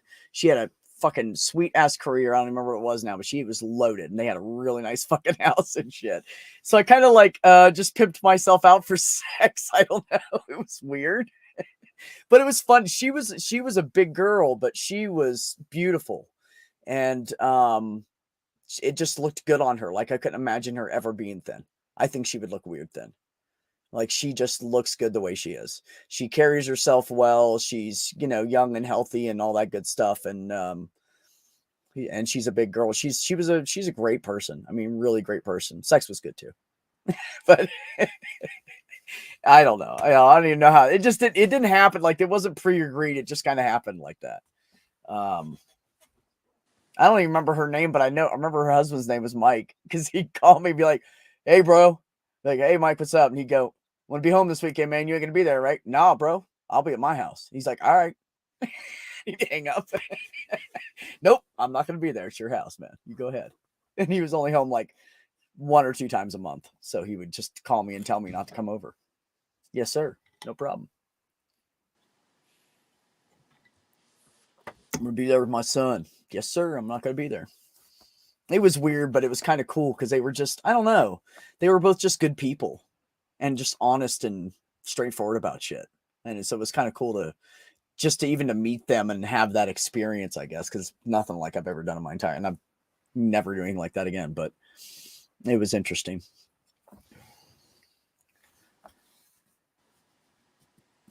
Do you have anything like that, Purple? Like an agreement like that? I know you've been pretty sexually. I've over the years, I had a number of people, some that went on for a couple of years that, you know, was basically, just booty calls, just, you know, send me a text when you need something. Right. Oh. Oh, unfortunately, it's been too long since I've had anything like that. Especially because living in Michigan, I couldn't do anything. So at this point, it's been like 7 years since I've had any sex at all. Wow. I went on a stint almost like that once. Yeah, it was horrible. But I don't know. I've went through phases in my life, but you know, like, just depends on if I'm with somebody that I'm really, really, really, really, really crazy and attracted to, then like now, then I always want it. But if I'm not with anybody, it doesn't matter to me. I know it's probably weird, but that's how I am. I don't think about it. Like, I don't go, "Oh man, I want to go fuck somebody." I mean, maybe that's because if I'm not emotionally invested, I won't get off. That's probably why that is. But if there's nobody I'm emotionally invested in, I just won't. I'm just not even interested in it. And there are, you know, people have all sorts of different preferences. When I was with my ex, late 90s. Everything's normal. Yeah. Late 90s, early aughts. I was actually in a swingers group that was specifically for big women and their partners. Oh, okay. That, you know, there wasn't really any woman in the group who was like under 250 pounds. I think you and I talked briefly about this at some point, because I remember you talking about the swingers club. Is that when you were with your the fiance that passed? No, that was the swinger stuff was all with my ex, like I say, in the 90s and the 2000s. Yeah. Well, you know, the bottom line, two different groups I had experience with through that. Oh, okay. Okay, I get it. You know, I think that the bottom line is, if you really fall in love with somebody, it's not going to matter whether their body's perfect for you or for them or whatever. It's just not going to fucking matter. You know, it doesn't fucking matter. So, Mac, you're so funny. Oh my God. So Ollie, because Jenny can't see it, Ollie came in and said, "Evening, people. Sorry I'm late." Mac said, "Hello, Ollie." OA said, "Hello, Ollie." Marie, and then Mac goes, "You're here in time to discuss swinging and obesity." It's just the way you wrote it. Swinging and obesity. Yeah. But no, I mean, you know, that's just like, I have a lot of stomach weight on me right now, mostly because the love handles I had moved to my front, and I'm not used to having a dad beer gut, but I do. But I've gained some weight. I've gained like 6 or 7 pounds around my middle in the last like 8 or 10 months. And you think a lot of that's the hormone therapy that more than actually gaining weight? no, Does it I've just just move been around? lazy. I quit going to the gym. I've been I'll eating be right bad back. food, Okay, high Jenny. fat food. It's not anything wrong. It's just I'm being fucking lazy. And I know that's what it is. And you know, I look at myself and I'm like, why in the fuck does my girlfriend want to have sex with me? I don't get it. I don't get it. I know that my body is not that attractive. I have great arms, shoulders, my back is great. A lot of people like my ass, so that's apparently good. I guess this is okay because they look at it and think I'm decent looking. Oh yeah. But I don't think like down here, my legs are nice. I have pretty good, strong legs. You know, my hair. By the way, purple on my hair, my black hair. My legs are covered in black hair now, and I'm fucking excited about it. I love it. Well, I've only seen the upper third of you, but you know, you're a good looking guy from what I can see. I mean, I have quite a bit of. I mean, look. I've never done this before, but I mean, I'm fat, man. I got some chunk on me, you know, and I keep wondering why my girlfriend even wants to have sex with me.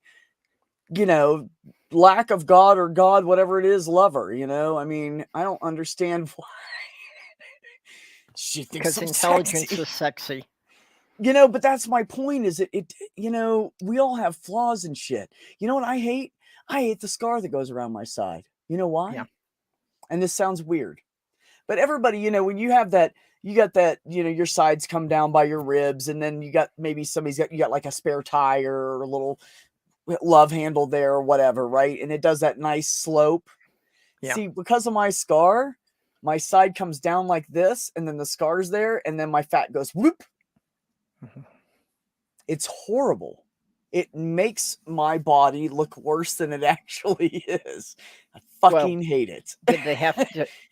And it's inconvenient, and it's irritating, and the scar tissue catches, and it rips, and it hurts like a bitch. Just randomly, you never know when it's going to happen. It just attaches to like my ribs and shit. And then I'll stretch a certain way and reach to lift my arm up to reach something, and I'll feel it rip, and it just makes me go, like it makes me nauseous. It's a horrible fucking feeling. Like, I hate that shit. You know what she thinks? Doesn't bother her at all. I don't understand. But yeah, no, that's what I was getting at, Purple, is it doesn't, if you're in love with somebody, it doesn't matter. Yeah. Just doesn't matter. If I could respond to what Max said, they were asking me about Michigan. The problem was I was in a small town in rural Michigan that I had way too much family around.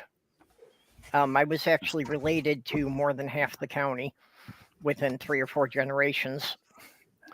And just because it was a small town and there was nothing to do, the only entertainment for people was gossip.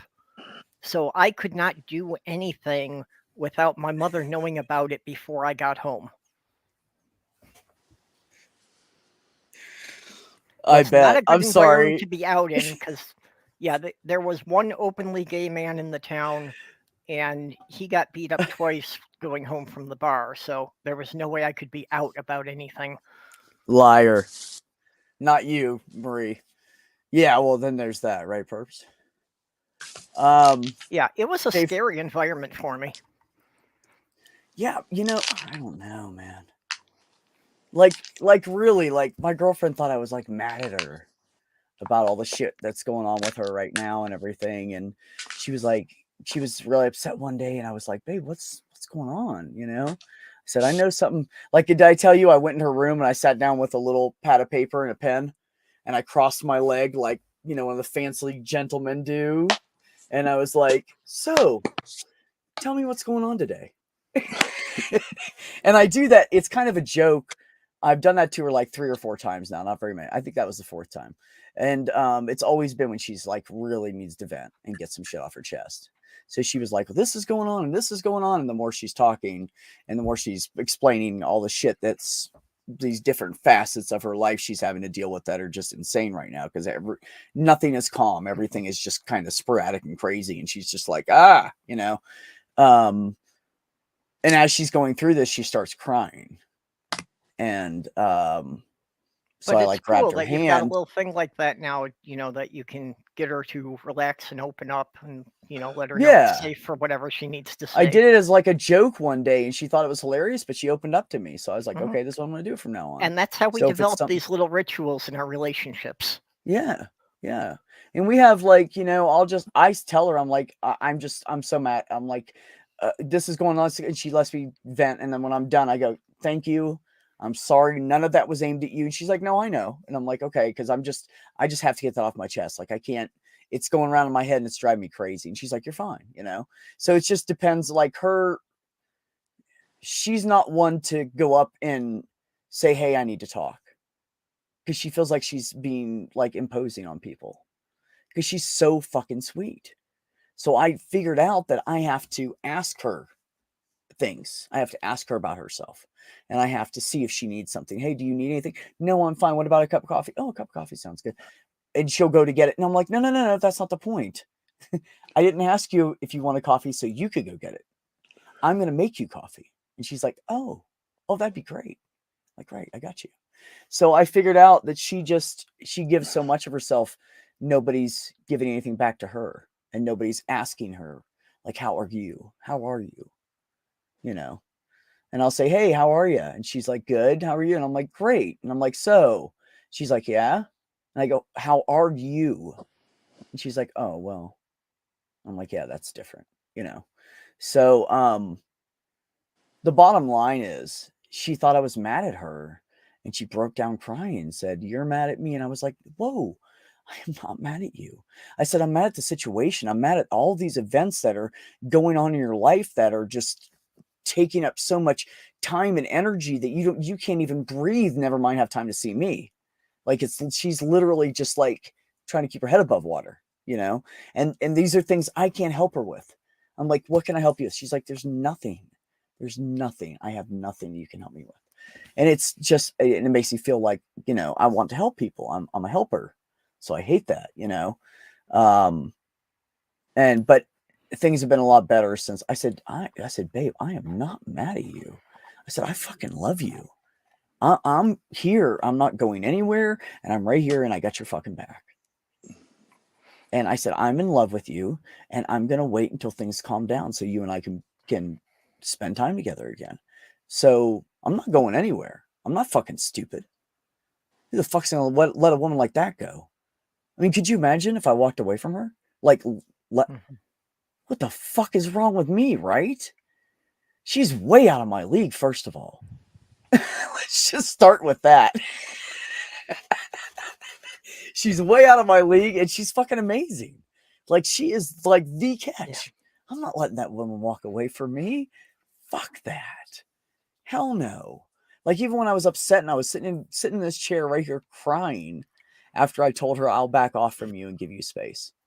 And I was bawling at the thought of, oh my God, if I lose her, and it scared me because so much of my life things have been negative, and I have to find a positive, and then negative, and I got to find another positive. And so much of my life's been negative. I'm just like, oh, here we go again. Like, I just expect it. It's literally like that. I literally expect the other shoe to drop, and I'm just waiting. I just wait.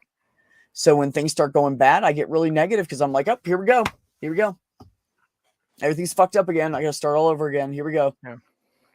Because that's been my entire fucking life. It's hard. It's not anything in my control. I wish it was me. Because I could correct it if it was me. But it's always shit. It's always outside influences fucking up my life. And it's always on the other side. Like, I can't do anything. It drives me fucking nuts. Because I would fix it. Or I'd handle it. Or I'd compromise. Or I'd do whatever was necessary. But when it's not on my side, I can't fucking do anything. It's so frustrating. So that's one of the reasons I'm so negative. Here you go. Here's my mental health stream, everybody. That's why I'm so negative all the time. My whole life has just been negative.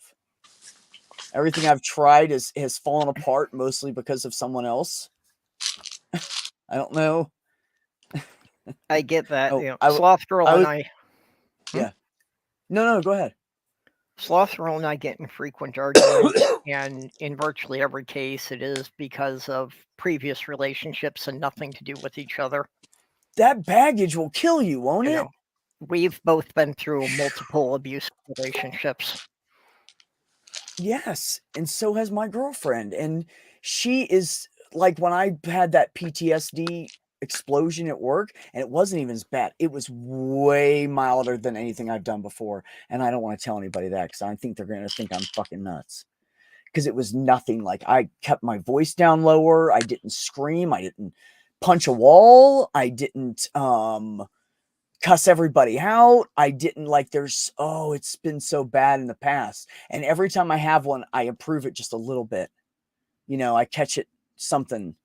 I figure it out quicker, or it's not an hour later. It used to be like an hour, 2 hours later, I was finally calming down. That I'd be mad, like pissed off, kicking dirt, throwing things mad for like 2 hours. It was fucking horrible. And at the end of it, I'd go, oh, fuck, what did I do?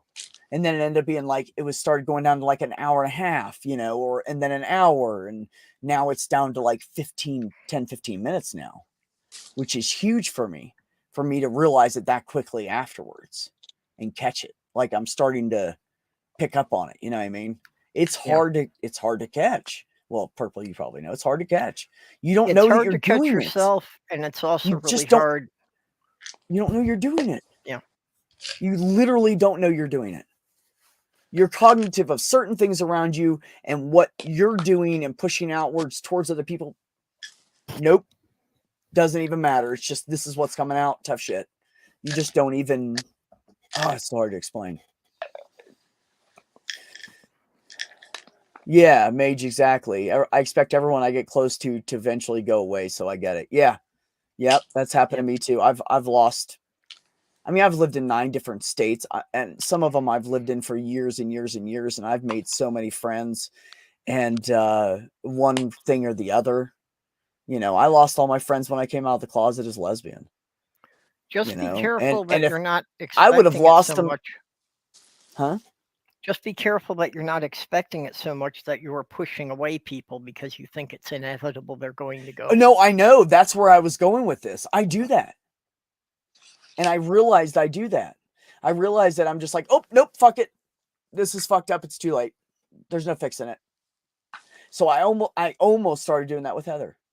And then I was like, oh my God. And I caught myself. So I've come a long way. The fact that I caught myself before I said something stupid, text or phone. Like, I could have said something really fucking stupid. Like, fine, I know you don't want me. Just go on with your life, Like, that's how it felt for a minute. But it didn't take me very long this time to go, oh, fuck. What am I doing right now? The fuck are you doing? You're gonna self-destruct. I call it self-destruct. You're gonna self-destruct this. Yeah. You need to shut the fuck up and take a deep breath and think about what you're doing. Do you want to lose her? She is the first person in my life to ever make me catch that. Like, the first person that I've cared so much about and been so in love with, and I'm so afraid to lose, that I actually, I caught it this time. Like, I can't tell you guys how blown away I am. I need to tell my therapist about that. That's good that I caught it. I have my appointment tomorrow, so. Yeah. Because he told me, he said, you need to start thinking about it. You need to start trying to catch it. Try to figure out what your triggers are. Try to remember. He said, you don't have to write them down. Just, you'll remember them. Trust me. Yep.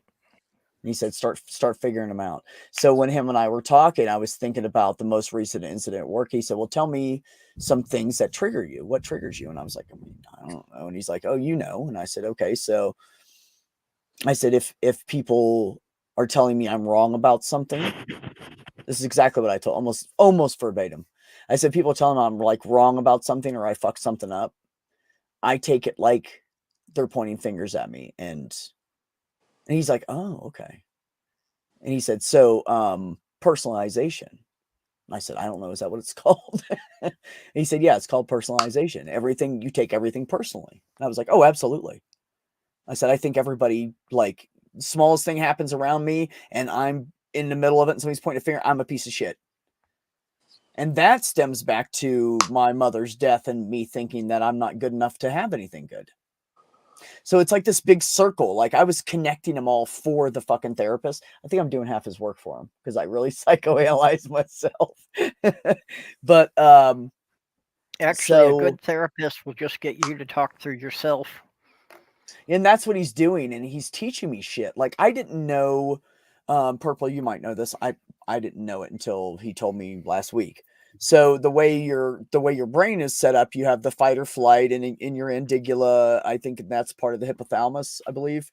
And then that communicates with the prefrontal cortex, and then the prefrontal cortex will communicate to the neocortex when needed. So your fight or flight goes, oh shit, this guy over here is walking down the street, like he used old Joe. Old Joe's got a cane, and he's an older dude, right? And he always walks down the street with that cane. Well, when I was younger, this old man with a cane beat me up. So whenever I see Joe, my fight or flight comes in and goes, oh, fuck. You know, because I have PTSD from that old man beating me up when I was a kid.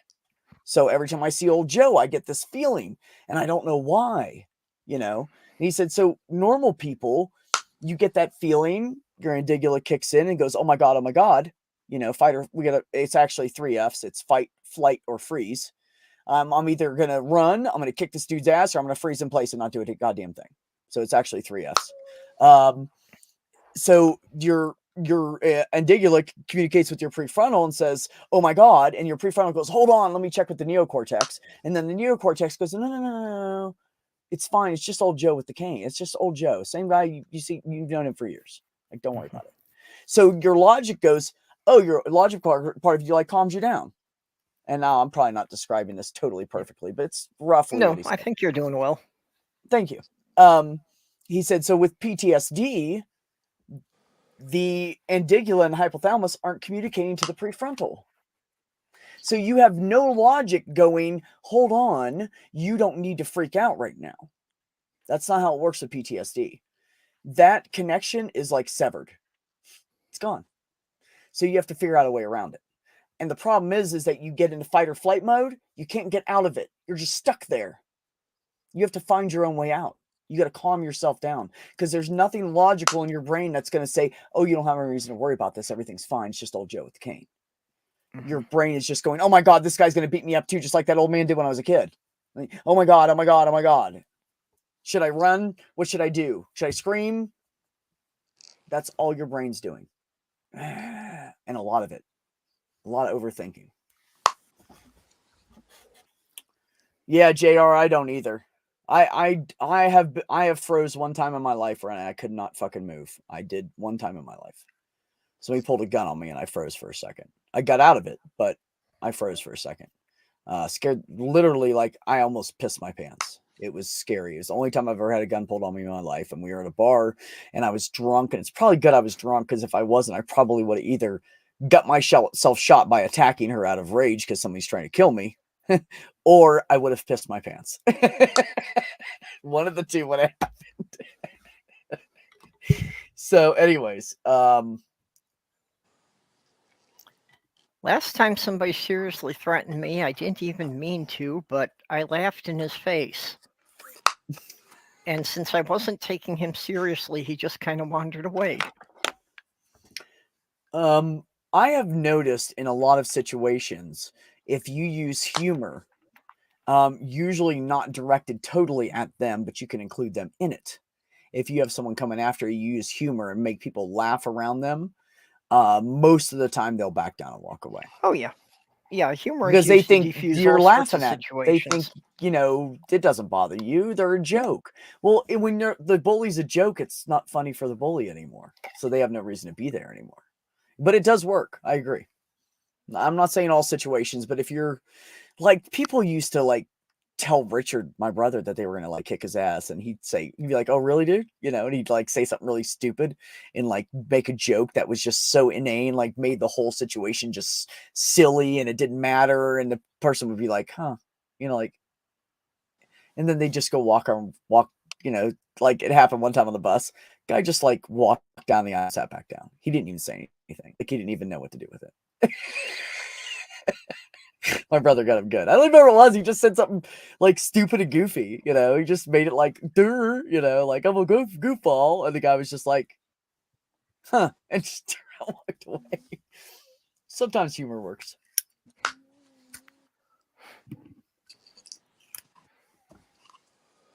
When I trigger, it's always fight. Yeah, JR, that's my problem too. I don't freeze and I don't run. I have a very serious problem. And I think that actually stems back from my childhood. There was a lot of fights and anger in our household. There was a lot of us crammed into a very small area. A lot of tension between my parents, and my dad was fucking worthless alcoholic, and my mom was trying to do everything. And there was just, it was rough for quite a few years there. So there was a lot of fighting in our household. And as I grew up, I just kind of learned off of everybody else that if you're mad, you just come up to somebody and go, come on, let's fucking fight. I'm pissed off at you. And you just fucking handle it.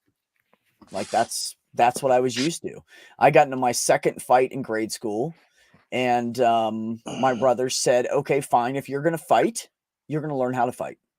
So they took me down in the basement of this house we were living in at the time. We rented it just for a few months in between farms.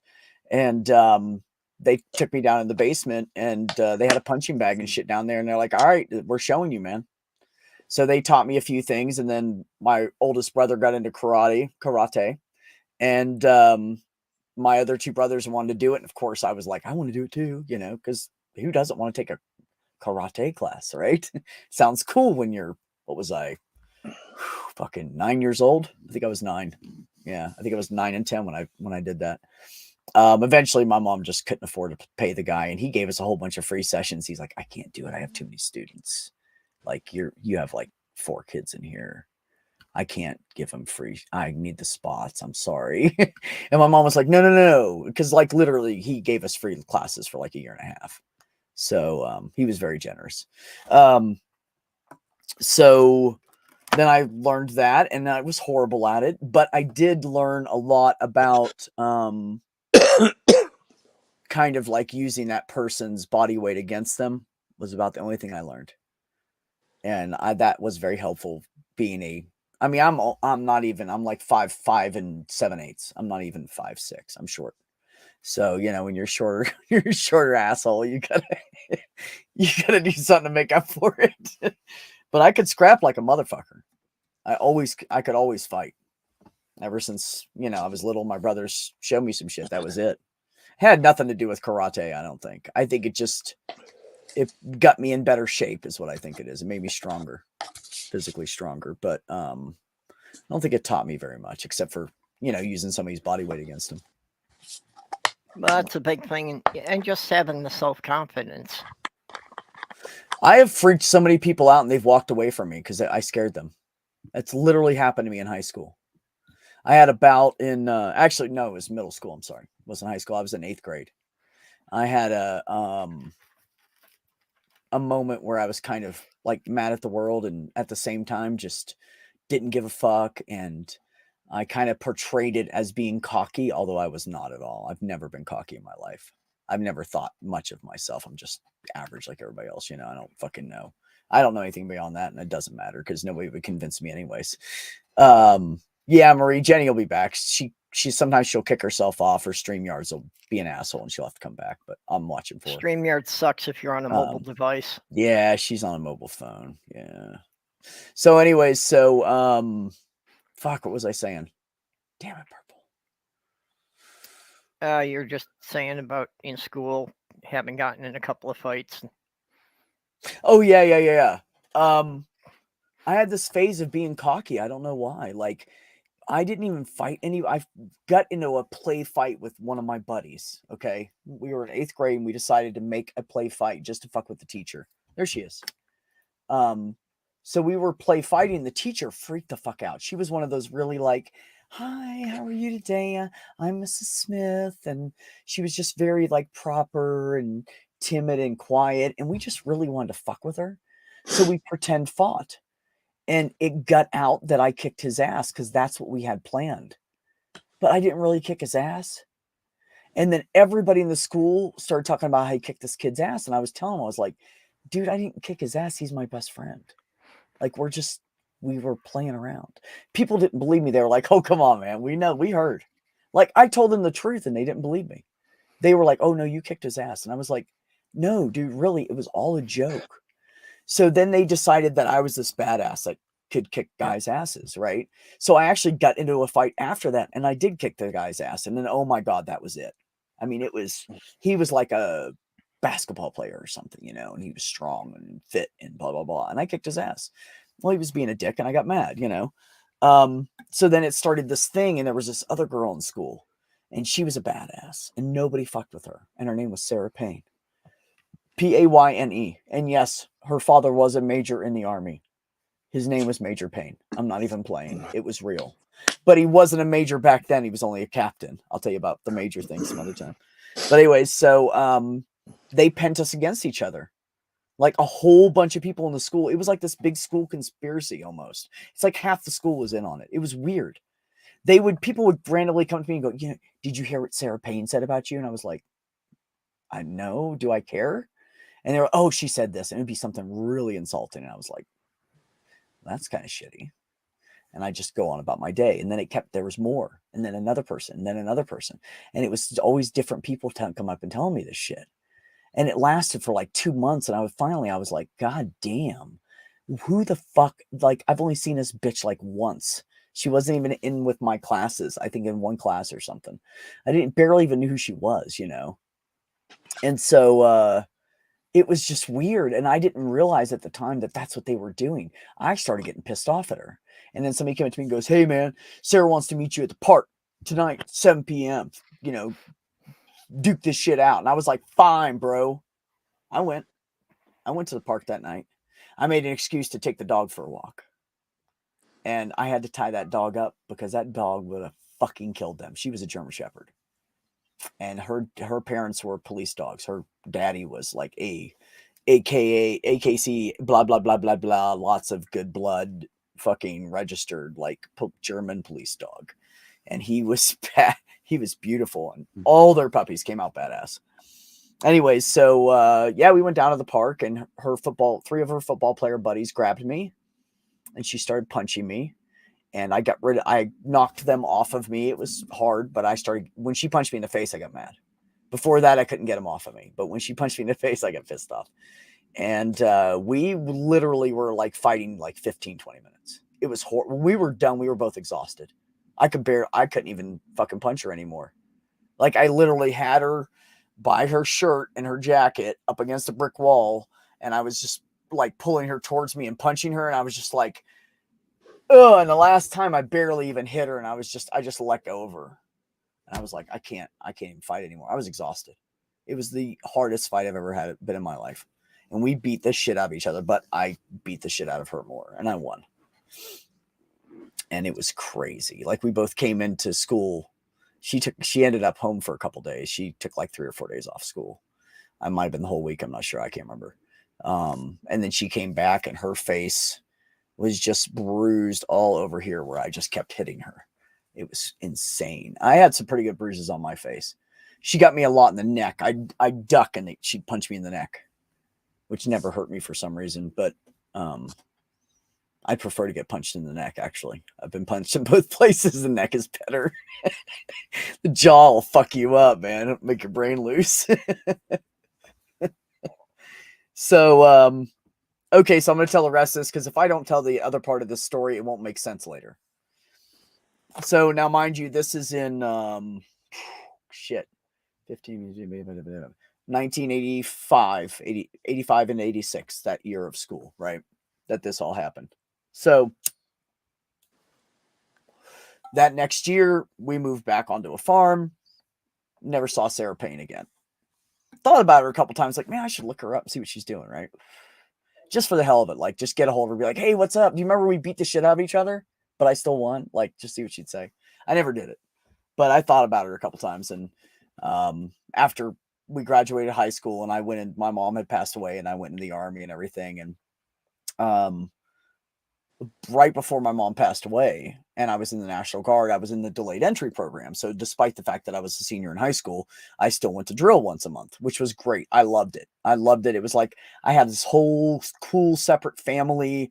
They didn't treat me like I was an idiot. They would tease me a little bit, and they'd be like, "Hey man, come here. No, let me show you how to do that." But I was never offended because I knew I knew nothing. I was a fucking 17-year-old punk kid. I didn't know shit. And I knew that. So anytime they showed me anything, I'd be like, "Oh yeah, show me what you're doing there." So they trained me on a lot of stuff. You know, before I even went into basic training, I had how many months was that? It was 11 months. I went through 11 months of, because my mom dying and everything, they extended it out, and I went to basic training later than I should have by like 3 months, because I was too fucked up in the head. I couldn't go. So they moved it out first they moved it out a month because she was in the hospital. Then she died, and they gave me 2 more months before I went. So I went over to basic after that. But anyways, so I'm working at this, on this 2-week AT, with this National Guard unit. And this was literally, this happened in June, and my mom's car wreck was at the end of the July. So it was like a month and a half before her car wreck when this happened. So we're out at this place called Camp Kid. And Camp Kid is literally a camp for kids, troubled teens and shit. It's an old camp way out in the woods in the middle of West Virginia somewhere. And it has never been taken care of well. So we were in there renovating it. We like fixed bunk beds and redid walls and fixed doors, and we like redid so much of the shit. It was like a lot of work. We did it all in 2 weeks, like the whole fucking camp. We had it ready to go in 2 weeks, and all they had to do was like I think maybe like bring in a couple toilets or something like that, and we had done everything else. But everything wood wise, everything structural, everything electrical, we did, because we were an engineering unit. We were meant to build barracks. That was supposed to be our job. So we went and did that. And at the end, the admin girl had to go do something. She worked full time for the Army at the time. So she was like, "I have to take leave this day. I have to go do this." So they stuck me at the front desk and said, "You're going to play admin today." And I was like, "Okay, cool." You know, there's nothing to do. Like, we're out at this Camp Kid place. You're just waiting for somebody to come in the door. There's nothing else to do there. So I'm just sitting there chilling, and the first sergeant comes by, Sergeant Farrell. And Sergeant Farrell comes by and he goes, "Madsen, listen, we're going to have this major's coming in to inspect our work." And I was like, "Oh shit." And he's like, "Yeah, he's big brass, man. So when he gets in here, I want you to make sure you do everything." I said, "Don't worry, Sergeant Farrell, I got it." He's like, "Okay." So I'm sitting there behind the desk, and I'm just anticipating this motherfucker. And of course, it's like 2 hours before he comes. So I'm sitting there tense for like 2 hours. I'm going to meet this big major. I haven't even been through basic training yet. I'm like so wet behind the ears. So wet behind the ears. I don't know shit. So the door opens, and I jump to attention. And I'm ready. And I popped it like perfect. You know, I looked good. I knew I had it perfect. I knew that I looked good. And so this major comes in, and he goes, "At ease, Private." And I, "How are you today, sir?" And he said, he looks at me, he looks at my name tag, and he goes, I don't want to use my dead name, but, well, I'm going to use Beck instead. So he goes, "Hey, Beck, how you doing?" And I looked at him, and I looked at his name, Major Payne. And I was like, holy fuck. And I said, I'm well, sir." I said, "How are you?" And he said, I'm well. The wife and I are doing really good." And I said, "How's Sarah doing?" He said, "Well, she joined the Army." And I said, "Did she?" He said, "Yeah, she's in basic right now." And I said, "Well, good." I said, "Hey, when you talk to her, tell her I said hi." I said, "It's really nice seeing you, sir." He said, "It's nice seeing you too, Madsen. I'm just going to go ahead and check everything out." And I said, "Yes, sir." And he walked away, and I almost pissed my fucking pants. I thought, for just a minute, I done fucked up this whole inspection. They're going to see me, and that major is going to be like, "Fuck you. You beat the shit out of my daughter." But he never flinched. He just like, "Oh, kids will be kids." And he left it alone. So, yeah, but his last name was Payne, just like the movie. Literally. No, I'm sorry. Paine. Pain. Not the Y, the I. I spelled it wrong. So that's my story. I'm sticking to it.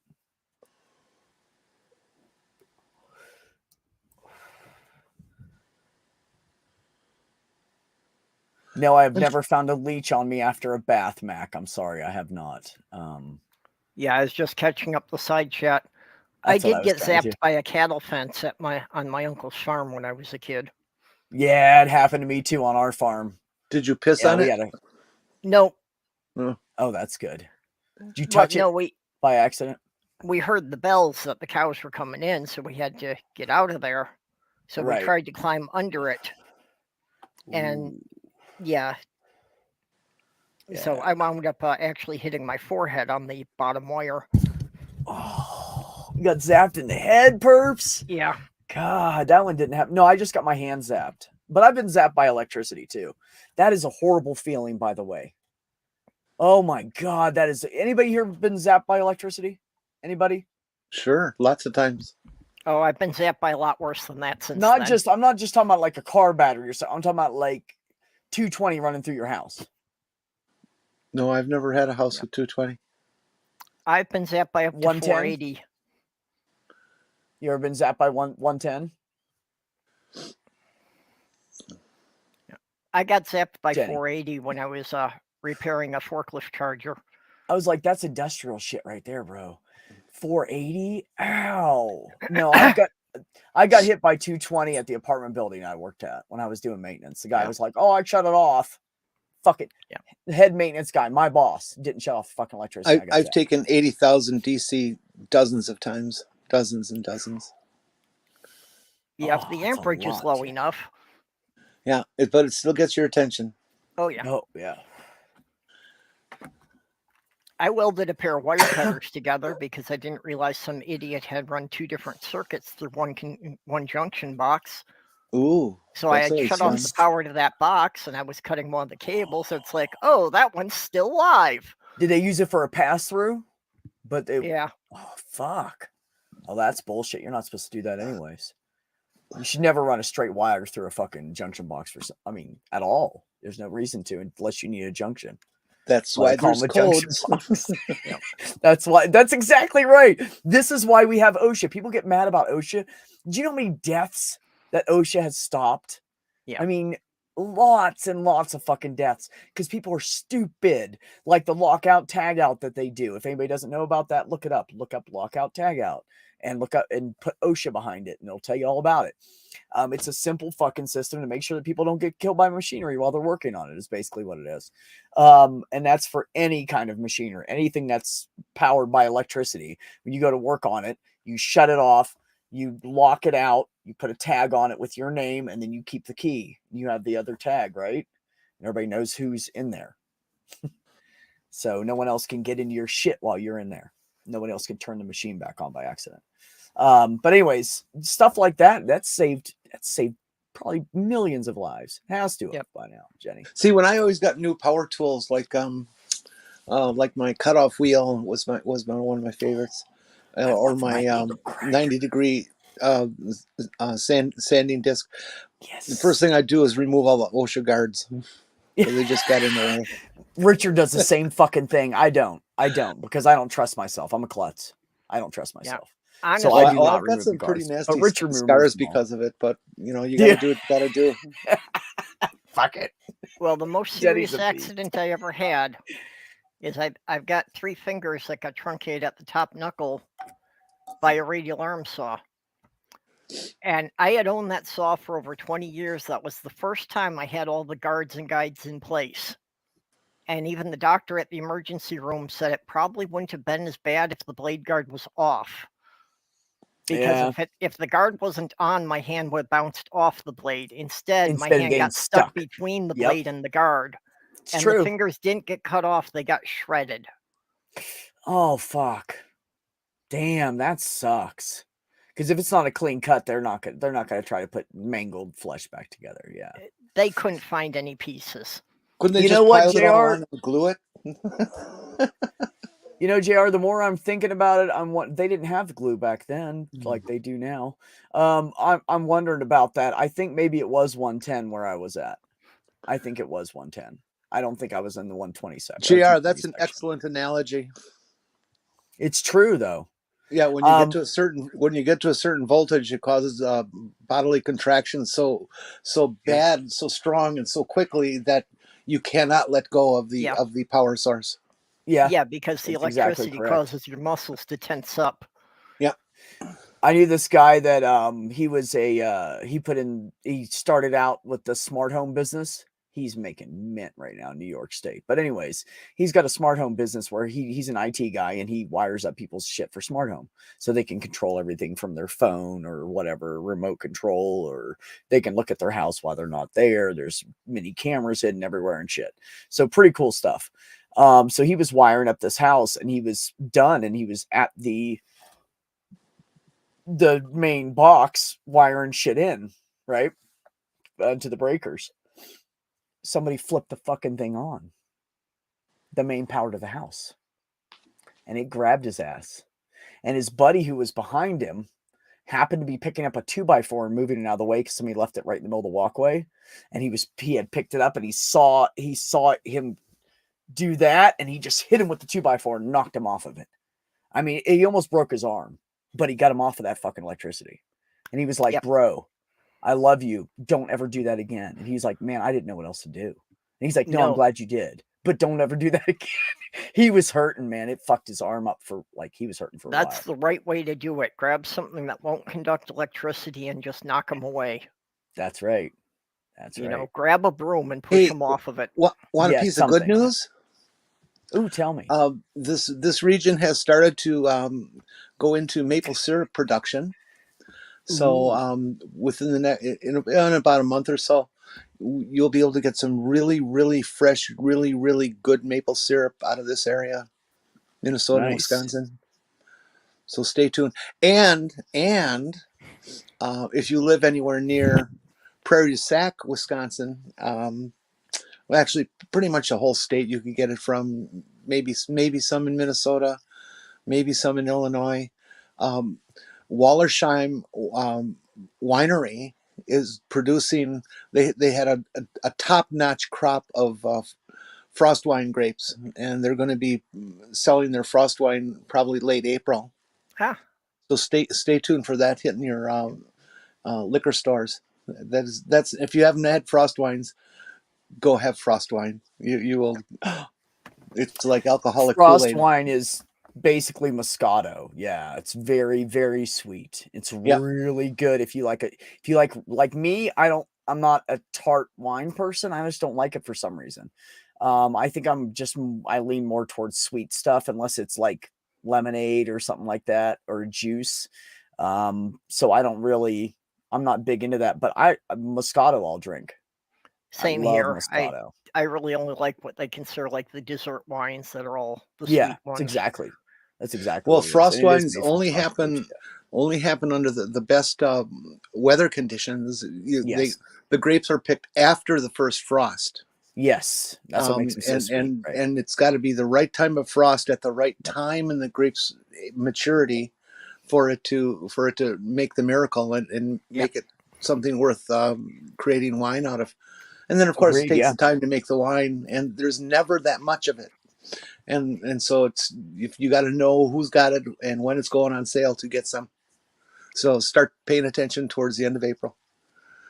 Yeah, you were saying about the maple syrup, and my uncle used to tap the trees and make his own maple syrup.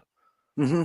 You know, just on a hobby basis. He never got more than like 2 or 3 gallons in a year. Yeah. Well, 2 or 3 gallons, that means he was pulling in maybe 200 gallons of sap. That's pretty good. Well, it was a big family operation. You know, we'd have dozens of people working on it, but he'd be the one overseeing everything. Yeah. Thanks for stopping by, Mac. Appreciate you, buddy. I'm good. The first lot of syrup that comes out is the light maple syrup. It's very golden in color and very nice tasting, of course, and that sort of thing. Towards the end of the harvest season, which let's see, it's what the hell is it? I like the dark stuff. Probably mid-April, end of April, the season will be completely over, and you'll start to get the real dark maple syrups, which you can use on pancakes and stuff like that. But a lot of people buy them just for cooking other recipes and stuff.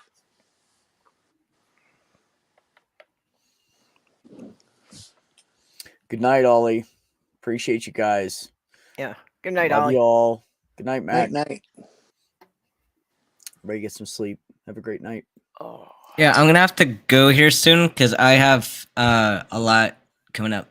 So I was wondering if you were studying or something during this whole time. Well, I'm actually writing a presentation, not for Oh. school, but I've been asked to speak for a Secular Student Alliance chapter on the 1st of April. So I cool. need to write a Oh, nice, presentation. man. Yeah. It's I fun guess because I'm actually I'm gonna be kind of leading off the night ahead of Anthony Magnabosco. So wow. You're gonna really be good at that, Ben. You are such a natural speaker, and you know your material so well. You're just gonna be able to flow. It's gonna be a beautiful thing to watch. I'm gonna talk about my method for because I kind of use an applied straight epistemology, which is why it's great that I'm going like with Anthony Magnabosco. But as when I'm on the call-in shows, I like to play that little game where we talk about all the possible things that can cause something. Like because I did that with an alien caller, did one with the Bigfoot caller, and it's a fun thing to help them use the scientific method without making them think that they're using it, and also letting them get to the conclusion without you just like lecturing them on epistemology. something. I just don't understand that. Yeah. Never mind. Like the way Anthony does it, or no, never mind. It was a bad joke. Oh yeah. No, I get it. Except that you said it's April 1st, so you'll spend all this time preparing a half-hour presentation and get there and they'll just say April Fools. Just April Fools. Yeah, no, I won't do that. So I guess I'll hang out for another minute until Beck gets back, but yeah. And one more plug for my hometown here. April 30th, the International Owl Center is having Owl Days. And Owl Days. Y'all come on down and tour the Owl Center and take some tours out to hunt down some owls and stuff like that. And there's owl stew that we make. And no, we don't make an owl stew. And we'll have artwork from kids from all over the world, of owls from kids from all over the world. And it's a real nice time. The whole town gets involved in it. Well, now I can't leave because Beck left right when I was trying to leave. And now you're back. Okay. I just went to make a couple of cups of coffee because I'm dying of thirst over here. I'm almost out, bro. No, all right. I will see you guys later. All right. Bye-bye, Ben. Hey, Ben. Good night. Love you, kiddo. Hey, Ben. Yeah. What? Thanks, Ben. Oh, no problem. See you later. All right. Peace out, buddy. Okay, coffee's a lousy thing for thirst. It doesn't help. I love coffee, though, Perps. I wish I could have Yes, more but coffee. the caffeine will dehydrate you, so it doesn't help with thirst. I don't drink any caffeine. I just like the taste of it. I drink decaf. I can't have caffeine. It puts me to sleep. I'm too ADHD for caffeine. I can't do it. You know, what's funny is when I was a truck driver, I didn't know I was ADHD. And I was constantly drinking a bunch of coffee, trying to stay awake. And I kept going, why am I so tired? I've been drinking so much coffee. Well, but one it of never the did things anything to me. everybody I drinks didn't this know. concentrated mud nowadays. You know, ever since coffee shops started showing up, coffee is just this. I like it really this dark, yes, bitter, ugly, yuck. No, not bitter. No, you got to get. Well, that's coffee. what they've turned You it gotta into. watch, It's like some of 'em everybody are thinks too good coffee has acidic. to be so strong it becomes bitter. You Well, know, what I they're miss doing good now, old-fashioned American coffee that's mostly water. Yeah, see, I don't like. Just I've very never liked light that. My mom made dark coffee when I was growing up. I've always liked, and I went in the army, and they were like, "Hope you like strong coffee," and I was like, "We'll see." And I was like, "Oh my god, this is perfect." And they were like, "What? You like it?" And I said, "Yeah, my mom used to make like strong coffee like that, and we, you throw a little." Because here's the thing: is I like cream in my coffee. And if you put cream into watery ass coffee, you have more watery coffee. So you want it strong to balance out the cream without it being watered. Can I just say really quick? Is anybody else noticing this? Look at this. What are we looking at? Yep. You're getting fuzz. Yeah, you got some fuzz going. I actually have some pretty good fuzz going. It's very light. You guys can't even see it. It's so light. Well, if you get a little of this concealer that's kind of yellowish in tone, that helps get rid of the blueness of the beard for under your foundation. Oh, kiss my ass. Put any fucking Now, see, that's the kind of help I need. You need to lay off that damn crack, Jenny. Now, I can definitely see it, especially around the jawline there. I've worn makeup 3 times in my life. Well, the first time they made me put it on. The reason yellow works is because there's a generalized bluish cast that comes through the skin from having dark beard, and the blue and the yellow are complementary colors, and so it tends to neutral itself out. Yeah, my beard you end up not having white. to use that much. I don't have a lot of white, like gray in here. I have a few down here on my chin, but this is all just blonde. It's horrible. But the good news is you guys can't see, but I decided to not shave it all for a little bit. I'm just shaving my neck because my mask rubs on it. It drives me crazy. Is it scratchy? So, no, it's not that it's scratchy. It catches on it. No, your face, your face, your skin, your beard. Is it scratchy? Oh, no, it's still soft. It's not. It's on that borderline where it's going to be coarse soon, but it's not quite coarse yet. It's still kind of soft. Hey, Perp, how warm did it get there today? Oh, I don't know. I don't usually pay attention to such things. Ridiculous. No, it hit 75 here today. That does not match my head. It seems that you're normally coming in though close to 10 degrees warmer than we are here. Ox, did you really see hair in my nose?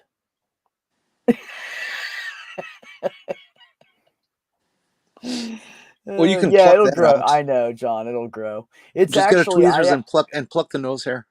Actually, 3.5 weeks ago, I shaved all of this off. This is all in the last 3.5 weeks, and the side stuff, I quit shaving this a week and a half ago. So all this new growth, which you can't see much because my face is so mottled with freckles and bad skin. This is all new growth in the last week and a half. It's coming in pretty quick, and it's coming in black this time. So people who told me you can shave all you want, it's not going to change it. Well, yeah, well, fucking kiss my ass. It changed everything except for my upper lip. Everything else is coming in darker. So I'm excited about it. I can't wait to. It's nice to get Sir in the store. That's all I'm saying. And I was getting that with the mask on because. Well, it's time for you to start letting it grow out. Just quit shaving it completely. Oh no, I'm not shaving it all right now. I'm only shaving down here just because. You can see more if I tilt my head back.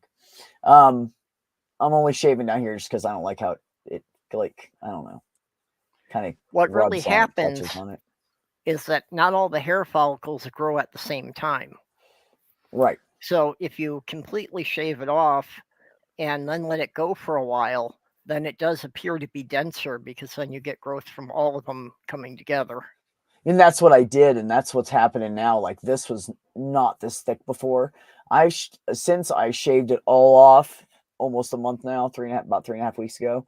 Since I shaved all of this off, I have already trimmed this 2 or 3 times. It would be this long if I would have let it go.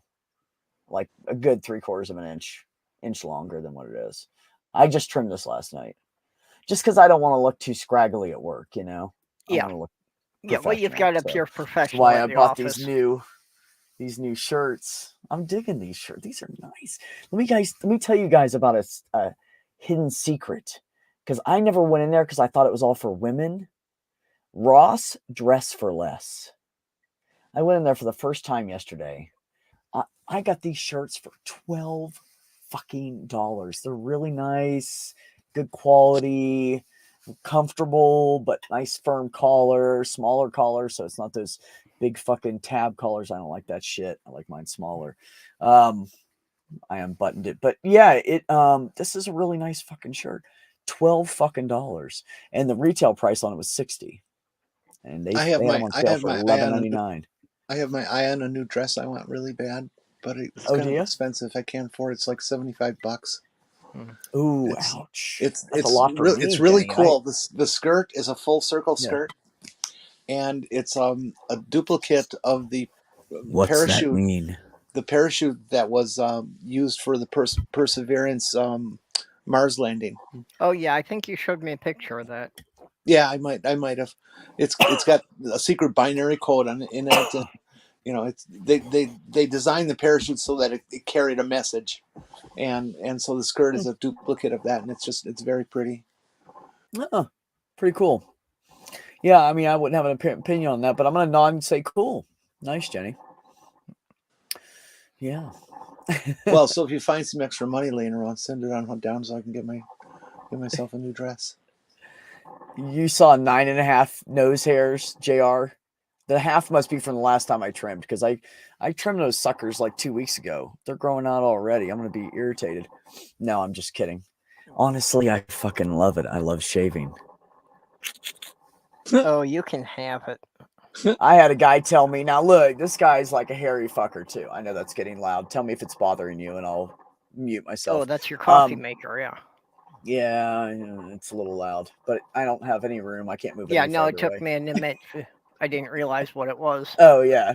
Oh, it's the sound of heaven. That's ASMR for me. Fucking coffee pot. Anyways, I had actually considered that, JR, taking, or no, I'm sorry, who said that? Ox mascara. But I thought, you know what? I'm just going to own it. I'm going to let it come in natural. It'll look better if I do. I almost dyed it, but I said, you know what? I'm not going to. I'm just good. Because I noticed it's coming in dark now. I have no reason to dye it. It's actually coming in darker than the color I was going to dye it. So I'm just going to leave it alone and let it go. But it was weird when I shaved it off. My skin felt like it was crawling. Yeah, I only had a beard for so many years because shaving every day was too much of a pain in the ass to deal with. I love to shave. I love it. Actually, There was two reasons I grew a beard.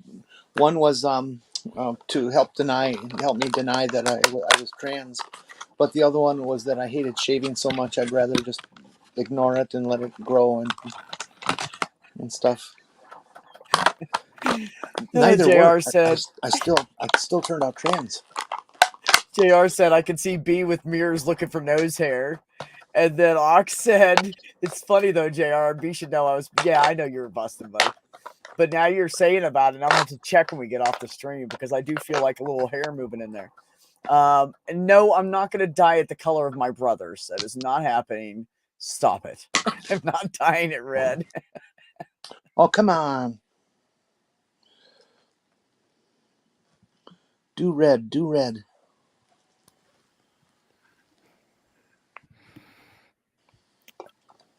Oh. All right, well, you two talk amongst yourselves for a second, because I just wish I could be rid of the beard. So just give me 1-2 You wish that you could what, Perp? Just be rid of the beard. Yeah, well, it takes time and money. It's one of the toughest parts of the journey. Although, yeah, might be an indication that the hormones are finally starting to do something. It used to be that I just, I'd pluck hairs out all the time. I literally a half dozen times have plucked out my entire beard with tweezers because I thought maybe it would, give me a couple of days, but no, it doesn't work that long. But I have noticed recently that when I try to pluck the hairs, they are more often breaking off rather than pulling out at the root now. So I'm wondering if that means that the hairs are growing in finer now, that they break more easily, or what's going on. I don't think so. I've never noticed any of that kind of behavior. I still have to do a certain amount of plucking. Well, that would just depend on the person, wouldn't it? And also, I think if your hair's getting brittle, then that means you're lacking like vitamin A or something like that. I think that's a vitamin deficiency that would cause that, but you're different. It could be a combination, or it could be the HRT. I'm not sure. You should definitely talk to your doctor about that, though. What did they say? Yeah, well, that's I haven't mentioned that particular aspect to my doctor. But they keep doing the follow-ups and keep doing blood tests, so any vitamin deficiencies would have shown up in the blood test.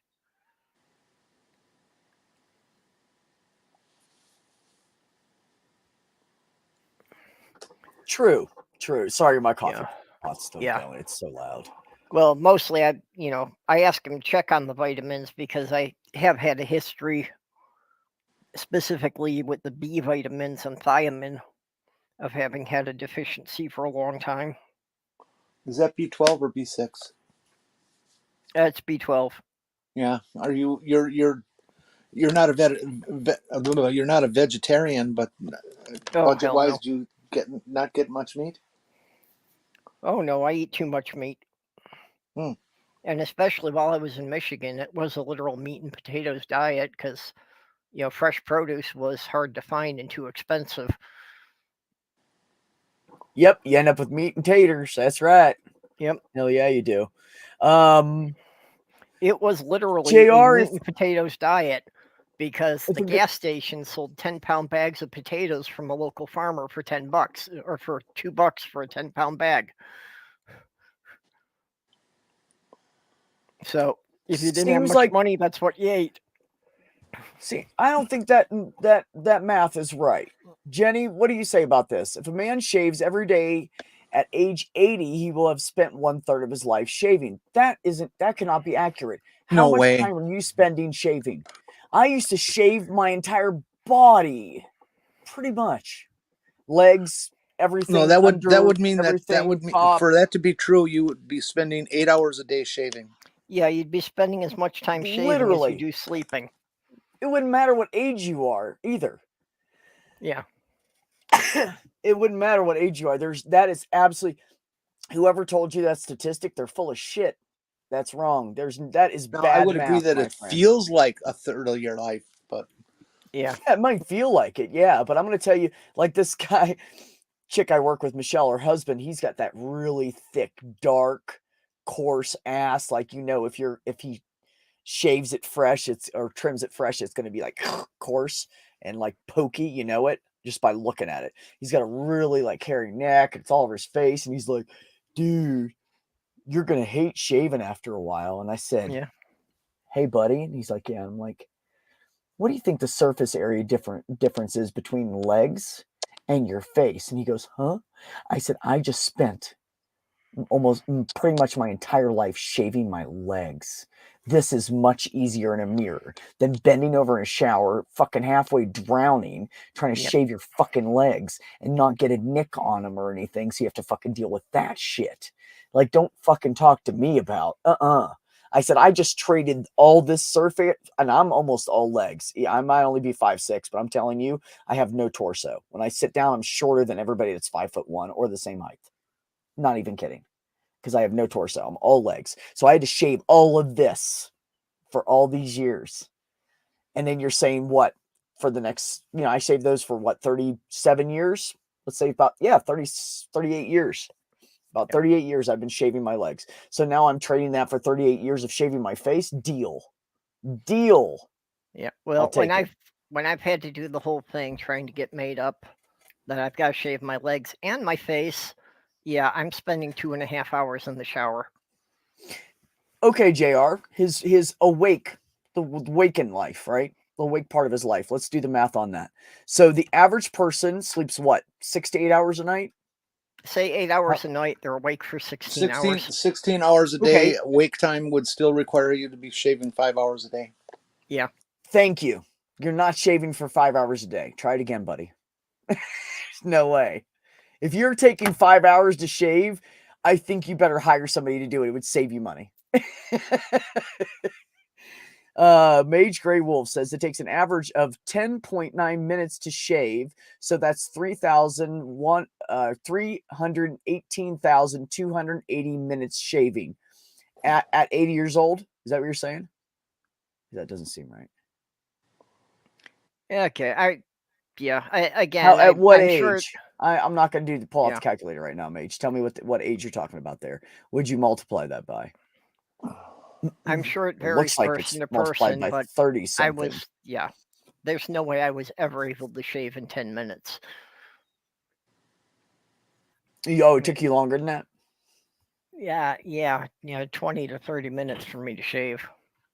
Right now, with from shaving all this and trimming and shaving all this, and I get hair up by my eyes, so I trim all the way. I shave all the way from here down, because I've always had that fuzz. Anyways, now it's starting to come in darker away from my sideburns. So I shave from here down to wherever I decide to stop, even trimming this part out like I did, well, 2 days ago. I'm gonna have to do it again. Right now I'm on the every other day gig because it's not growing too fast. Even doing all that and shaving all this, plus I do not like hair in my armpits. I'm gonna continue to shave my armpits. That's not fucking changing. With doing both of those things, I can do that in probably 8 to 12 minutes. So I don't know why and that's including doing my armpits after, because I always shave my face first. Well, mine, it literally comes up to my cheekbones and goes all the way down my neck. Well, mine would be down to here right now if I didn't shave it. Like, this is where the stubbly part stops, is all the way down here on my neck. Yeah. So maybe you can kind of see it. Yeah, maybe 10 minutes a day if I was doing it every day with an electric. That's the only way I could see getting it down to that kind of time. I don't know. Maybe I'm just quick at it. I don't know. I spent a lot of years going around bones and shit on my knees and my ankles, and I'm pretty spiffy with a razor, to be honest with you. I've got just a lot of little spots that's really hard to get without cutting the skin. Yeah. That's the other part of it. You mentioned like nicks on your legs, and it's like, I nick up my face and I get ingrown hairs all the time. So it's like my face looks worse if I try to shave all the time. Yeah. That's 80 years old. Consider that I'm the absolute luckiest trans woman out there, because that's more like what I was thinking. The fact that after surgery, I don't grow a single speck of hair anywhere on my body except my pubes and pits. Yeah. Well, and the pits are rapidly disappearing. Well, not rapidly. Well, yeah. Older you get, the less hair you're gonna have to shave. Yeah. I picked up a home electrolysis thing. I'll see how much I can do on my own and how much I have to be done professionally. Because obviously there's a lot of it I can't do myself, just because you literally have to get the needle to the precision of the thickness of a human hair. And there's some areas that I just can't see that well. So basically anything that I can't see directly in the mirror, I'd need someone else to do, and I don't have anyone else who will do it. And so people out there, hold on real quick. If there's any way, you're saying you would have to shave 54 hours a day, 54 hours and 45 minutes a day to make it a third of your 80-year-old life. Wow, that's way worse than I thought. I'm sorry, Jenny, go ahead. For anybody out there in the chat, electrolysis or laser, doesn't matter which, is outrageously expensive. And if there's anything any of you can do to help Purple out financially on that, do.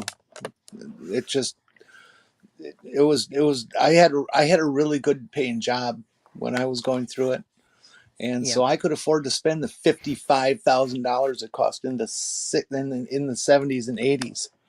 It's much more expensive now. It's about twice what I paid. Well, I did have a consult with a professional who estimated that just doing my face would be about 70 hours at $100 an hour, or 100 hours at $70 an hour. So that works out to $7,000 just to do my face. We're not even getting into any of the body hair yet. Well, and that's what I always recommend to the sisters is don't do the body hair, because it may just go away once you have bottom surgery. All on its own, and that would just represent a whole lot of wasted money. And if it doesn't, well, then you can do it then. Well, that's why I haven't done. That's why I haven't done too much about it yet, because the HRT was taking time.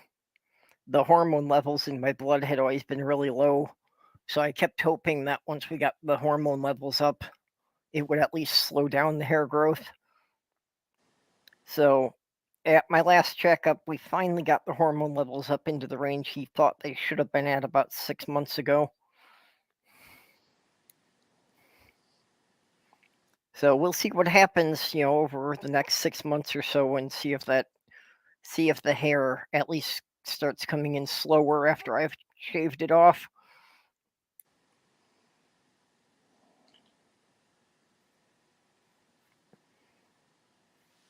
But right, doing it all with tweezers is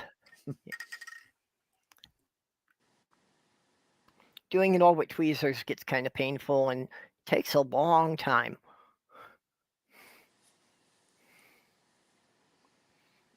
I'll be honest with you. I don't care about my leg. And you know what's weird, Purple, is I really thought this leg hair was going to bother me. The only thing I have to get used to is if I go to like cross my legs or shift my legs close together, I feel the hair from the other leg kind of tickle me. So I need to get used to that.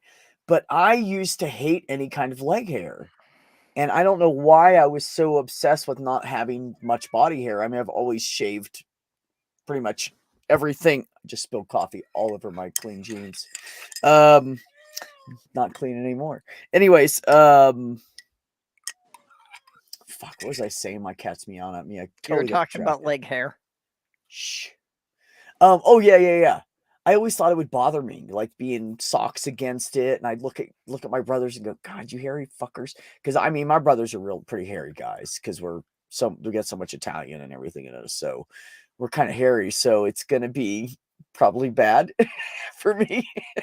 Like I'm gonna get really fucking hairy. But I always thought it would bother me. I'd see my brothers pulling their socks up or whatever, and I'd go, "God, doesn't that bother you?" But it doesn't bother me at all. I always thought it would. I was so worried about it bothering me that I never thought that it might not bother me, basically.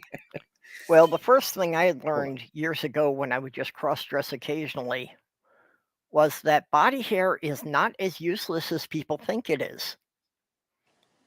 If you go out in the cold, having that hair on your legs does trap a pocket of air between your skin and your pants.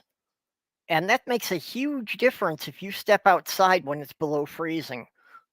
Mm-hmm. Absolutely. Me and my brother were talking about that.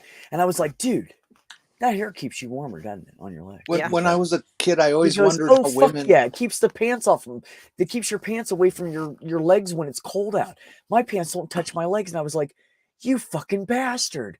You got homemade insulation. He's like, you're going to have it too. And I was like, I was so excited. When I was a kid, I used to wonder how women could stand being out in a skirt in the middle of winter.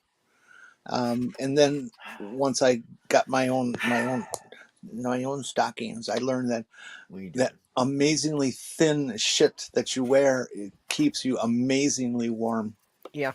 It's just like, how can I don't even understand how I can do it, because it's like a net. It's not a solid fabric. And but it still keeps you warm. If you don't have it, there's a big difference. Cool. I just and in winter, I will wear knee highs, and I'll put two pair on instead of just one for warmth, and it makes a huge difference even with two pair. I can wear those right inside my boot, and I'm perfectly warm. It's Jenny, I'm going to tell you the one piece of, actually I own about 4 or 5 of them, maybe 6 of them now. The one piece of girly clothing that I own 6 of, 3 of one kind, 3 of another, fleece lined and Sherpa, what is it called? Sherpa lined or whatever, the other ones that are real thick leggings. I'm going to tell you, when I worked outside in Ohio and I had a pair of expensive ass, high quality fucking coveralls on over top of multiple layers of clothes, and I was still freezing. And I was working at this place, and I was home on the weekend, and I went to the store with my girlfriend. She's like, "Oh, I need to get my kid." She's 12, right? I want to get her some lined leggings. And I was like, "Lined? What do you mean? Like there's an extra layer?" And she's like, "Well, not like the thin ones, the really thick winter ones." And I was like, "What are you talking about?" She's like, "Come on, I'll show you." I was like, "All right." So I was just like, whatever, I was just kind of going along with it. And I went and looked at them, and I was like, I said, "These are amazing. Oh my God, these are thick." And she's like, "Oh yeah." And I said, "These are only they were like, I don't know, $7. I bought like 3 pair of them." And I said, if they're too small for me, we'll just give them to Carly. That's how I kept my ass from freezing all winter. Were those things saved me. They saved me. Those 3 pair, I wore them twice for the week. I worked 6 days. And then when I was off on the weekend, I washed them all. That's what I did. But I have fleece lined, and I can't remember what the other one is called. It's a little thinner, but it's still it's not like flannel. I don't remember. Anyways. Yeah, I've got a pair of flannel lined jeans. If you're a dude that works outside and you don't own a pair of those leggings and you're going and buying thermals from the guys section, you're a fucking idiot. Those things are horrible. They do nothing. They're purely like ripping you the fuck off. Those are crap. Do not buy those. Go to the fucking women's section and buy those leggings. And I'm telling you, your ass and balls will thank you. This shit is so much warmer. So much warmer. The reason, Jenny, what you were saying about the nylons, the reason it works is anything that slows down how fast the moisture can evaporate from your skin is going to keep you warmer. Oh, yeah. Absolutely. Absolutely. I mean, you don't want to wear anything that's too hot, of course, because that's just stupid in the wintertime. Yeah. You don't ever want to sweat. You'd rather be just a little cold, just a little chilly, and be dressed nice, decent, and be a little chilly. That way, as you move, your body heat will keep you warm, but you won't sweat. Sweating in the winter is detrimental. You do not want to do that. Yeah. That'll freeze you. That's what will kill you. I hate pantyhose. I mean, I like leggings, and this, I don't get it in my head. I like leggings a lot. I like how they fit. I like how they feel. Their warmth, their cost is amazing. But I hate pantyhose. I just detest them. I agree. Stockings are good for wetsuits, getting them off and on easier. You know what? That's a good fucking point. Sure. That would make sense. That is awesome. I've never heard of that wetsuits are lined with that nylon on the rubber. Yeah, and it sticks to your skin, and they're a bitch. Yeah, that's great. Nylons are great in the winter, male or female. Learn that snowmobile riding up in New York. No, I'm telling you, Ox, until you get a pair of those fucking fleece-lined leggings, I'm telling you, bro, when you feel them, when you buy them and you feel them, and I bought them at the fucking Dollar General store. One place I got them was Dollar General, one place was TJ Maxx, and another one was Marshall's, which is, those two are basically the same thing anyways. And Dollar General sells Bobby Brooks, so it's a name brand. There you go. But even John Mellencamp saying about those. The ones at Dollar General were actually really nice, and they were fucking cheap. I want to say they were like $7 or $8 back then, and this is years ago, so they're probably 15 or now, or whatever. It's worth it, trust me. No, the ones from I buy from Dollar. You can get Bobby Brooks for $5. $5. Well, there you go. I didn't know they were still that cheap. That's crazy. And so, but the ones at Marshall's, those were fucking top notch. I mean, those are so nice. They're a little longer too. They're made longer so they go down in your boot and everything too, so you don't have that gap where your ankle is fucking freezing. It goes down, and I would tie my work boot up around the top of it, and I would put sweatpants on, and then jeans, and then coveralls, and I would only freeze a little bit.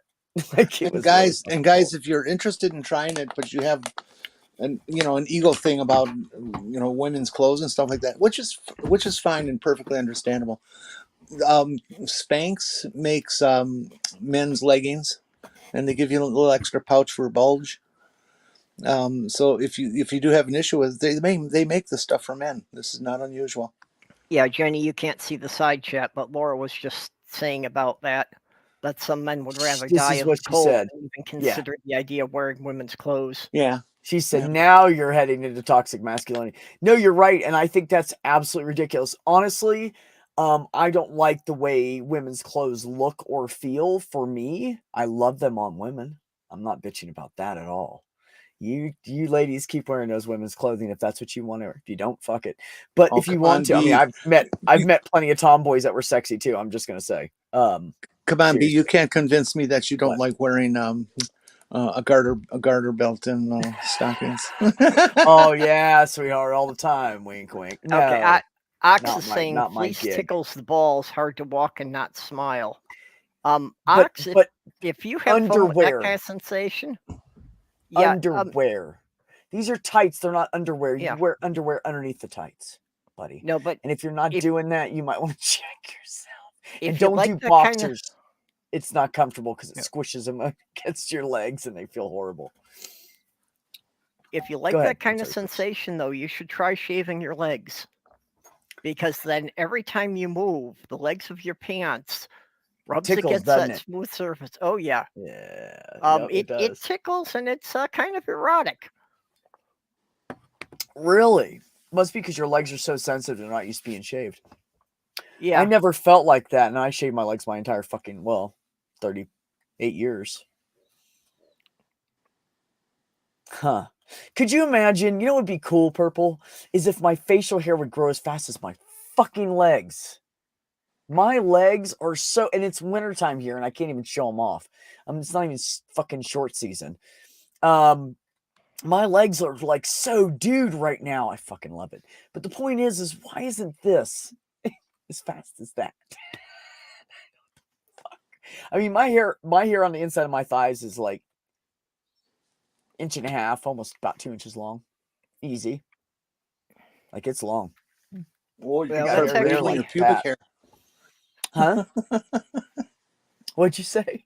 You can start braiding your pubic hair. Oh God, no, I shave that. Nope, I don't feel clean unless I shave it. I have a thing about that. It has to be clean shaven. I don't like a bunch of body hair. I don't want armpit hair because I don't want that smell and dirty. Oh yeah. That's a question I want to ask you. You've been on HRT now for how long? Let's see, March. What's today? March 21st, right? Yeah. Yep. Is that what it is? Okay, so doesn't have to be accurate, just within a month. Are you counting the day I started or a week into me starting and actually having it in my system? The day you started. The day I started. But it doesn't have to be that accurate. Just months. How many months? I am right now at 6.5 months. 6. Exactly. Have you started noticing that your body odor has changed? Yes. Oh yeah. I noticed that months ago. Really? Yeah. It was that's interesting. My arm, I don't get that stinky. I've always had kind of stinky armpits, but not that bad. But now when I'm like, wow, yeah, okay. Yeah. And Heather teases me and says, half of it is the pheromones, right? Like it's that testosterone in you. It's fucking turning me on. Get down, dude. No, but there's been a noticeable change. Yeah. I asked you because I was just interested in the comparator. For me, on estrogen, it took a little over a year, maybe almost a year and a half before the horrible stink of men body odor went away. I don't know. I don't think I have that. It's that extreme yet. It's not like a normal guy yet. I just noticed it's increased, is what I'm saying. Mm-hmm. I don't think it's to that. I knew it was going to happen because I do my reading and stuff. But I was shocked at how different it is to live that way and not have that awful, horrible smell. It's wonderful.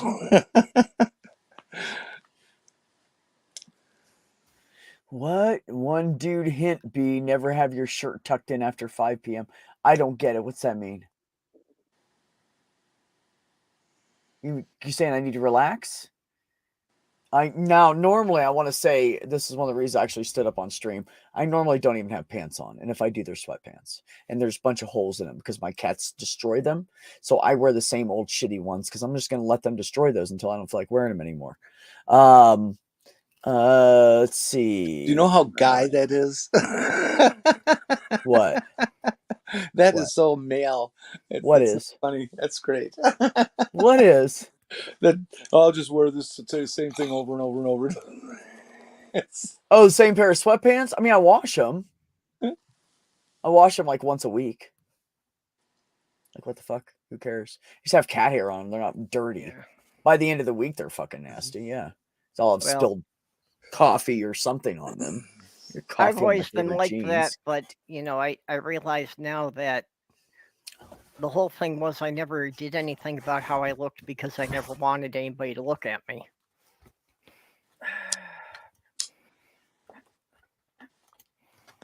Yeah, it is a whole different life routine to get used to, isn't it, Purple? I mean, there's so many things that you never think about or were ever taught or needed to do as a guy. Yeah.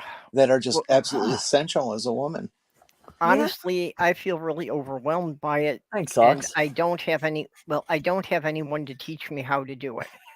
Because Sloth Girl is not one of the ones to wear makeup all the time and that. I mean, she'll tell you herself the last time she wore makeup was her daughter's wedding. And that was like close to 10 years ago. Well, I keep telling you that, then we have a nice calm chat, and then Holy Spackle comes in. I'm always here for you to ask questions, Perp. I'll teach you anything you need to know, but I don't know what you need to know, so I don't want to just start offering shit because it can get droll and boring. But never hesitate to ask. I feel I'm in the position that I don't know enough to actually form intelligent questions. That's what I don't say, care if they're until you intelligent. know Ask what away. question to ask. How do you know We'll that help you there's a refine question it. to ask? I'll help you refine the questions. I just you will. I don't know where to start. I mean, apart from shaving, and I've kind of learned to do enough makeup to cover the beard shadow. That's as far as I've gotten. Okay. I think what we're going to do is I'm going to go pick out some YouTube videos, and we'll watch them at the same time from our locations. And you can ask questions of those, and just do a private stream, Jenny, with Purple. Yeah, that's what I'm saying. And you can watch it together. No copyright strikes. We'll just work. We'll work at it, because I didn't have anybody either. I know exactly what you're saying. I had zero. I had no sisters. My mom was dead. There was just nobody to ask. So. Why do you think it was so easy for me to be the guy I am? Because all I was around was 3 boys. They were the ones directly above me. My sisters left when I was fucking 8. So I had me and the boys. And I was so glad too, because I was like, I get to hang out with the boys. It didn't happen. I had to follow them around and bug them a lot. But the point is I learned a lot about being a guy, like how to take care of women and shit, by watching my mother teach my brothers. I learned a lot of shit. I would have loved to have had a sister. I feel like I've missed out so much not having a sister. Yeah. It's weird for me because Susan and I were always so close, but we weren't like sisterly close. Like we didn't talk about like makeup and shit or hair, or we didn't talk about anything girly at all. That just dawned on me. We never talked about that shit. It was always something stupid and funny, and then into serious, and then stupid and funny, and we get off the phone. But there was times she would call me and be like, "What doing?" She would go, "Doing." That was her thing. Just doing. I'd be like, "Oh, I'm just getting ready. I'm waiting for them to unload my trailer. What are you doing?" She's like, "I'm sitting in a fucking doctor's office." I'm like, "God, that sucks." I'm like, "Waiting area?" She's like, "Yeah." And I'm like, "Which one?" She's like, "Chemo." And I'm like, "Fuck that shit." She's like, "Right?" She's like, "What the fuck, man?" And I was like, "What do you mean?" She goes, "What the fuck?" And I said, "What the fuck? Fuck? What in the fuck about?" She goes, "Why me?" And I said, "Wow, I don't have an answer for that." She's like, "There's 7 of us children, 7 of us. Why the fuck did I get this shit?" I thought about it for a minute, and I said, because you're the only one that can kick its ass, and the rest of us would fucking fall prey to it. She said, "That's bullshit." And I said, "It's true." She goes, "No, it's a bullshit reason." I said, "Touche. It is a bullshit reason. It's the only one I got." She was fucking amazing. Yep. But we never did girly stuff. We didn't go clothes shopping. Like if her and I went in the same store together, I never had money and she always did. She'd be like, when I was like 18, 19 years old, my mom had just died. She was like, "Here's $50. That was a lot of money back then. $50 is like fucking 200 and some odd right now. I could get so much shit for $50. Here, go spend that. Go get whatever you need. Thanks, sis." But we were never like, I don't know. Like when I was little, she'd comb and braid my hair and everything, and she'd sing me to sleep and play with my hair to make me go to sleep. But when I got a little older and that stopped, that was it. None of that shit happened again. And I didn't care. I never wanted her to do that with me. I just wanted to spend time with her.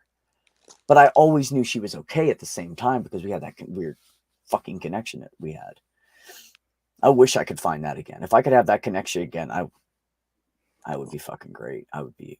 It's so amazing. I can't even fucking tell you how amazing it is. But anyways, point is me and my sister had a really awesome relationship and had nothing to do with what gender who was. It didn't even matter really. It had nothing to do with that. We were, from the time I was born, we were inseparable. She wanted to hold me. She was 8 years old and she wanted to hold me and take care of me. And she would have a fucking fit if Wendy touched me. Mom told me that.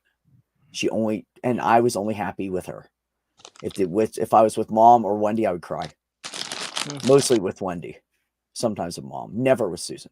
She held me, I'd stop crying. Like, it was just weird from the moment I was fucking born. We were some kind of weird kindred spirit thing that we knew what the other one's thinking. It's fucking weird. That's another thing I always missed. Like, when a cousin or an aunt or somebody had a baby, everybody was all fawning over the kid and all that stuff, and any of the little girl cousins and stuff like that would be, they'd be waiting in line to hold the baby and stuff like that. And then I wanted to also, and I was told, no, just go away. Yeah. Oh yeah. It's like, no, don't do that. Yeah. I didn't grow up in that kind of environment. People we knew that had kids, everybody got to hold the baby. Everybody took turns. It didn't matter. If you wanted to hold the baby, you could hold the fucking baby. It didn't matter about what gender you were, or how you identified, or how you were dressed. It didn't matter. Just people loved the baby. It's fine. We all trusted each other. We all knew each other. I've got so even though I dressed sisters. like a guy, I didn't get treated like shit, because of it. Thankfully. What, Bert? I've got 5 sisters. 2 of them used to think it was funny to dress me up and do makeup on me when I was little. But I can guarantee you, if I asked any of them to do makeup on me now, it would not go well. Oh, yeah. Oh, well, that's different. Are you sure? Yeah. Or maybe it would.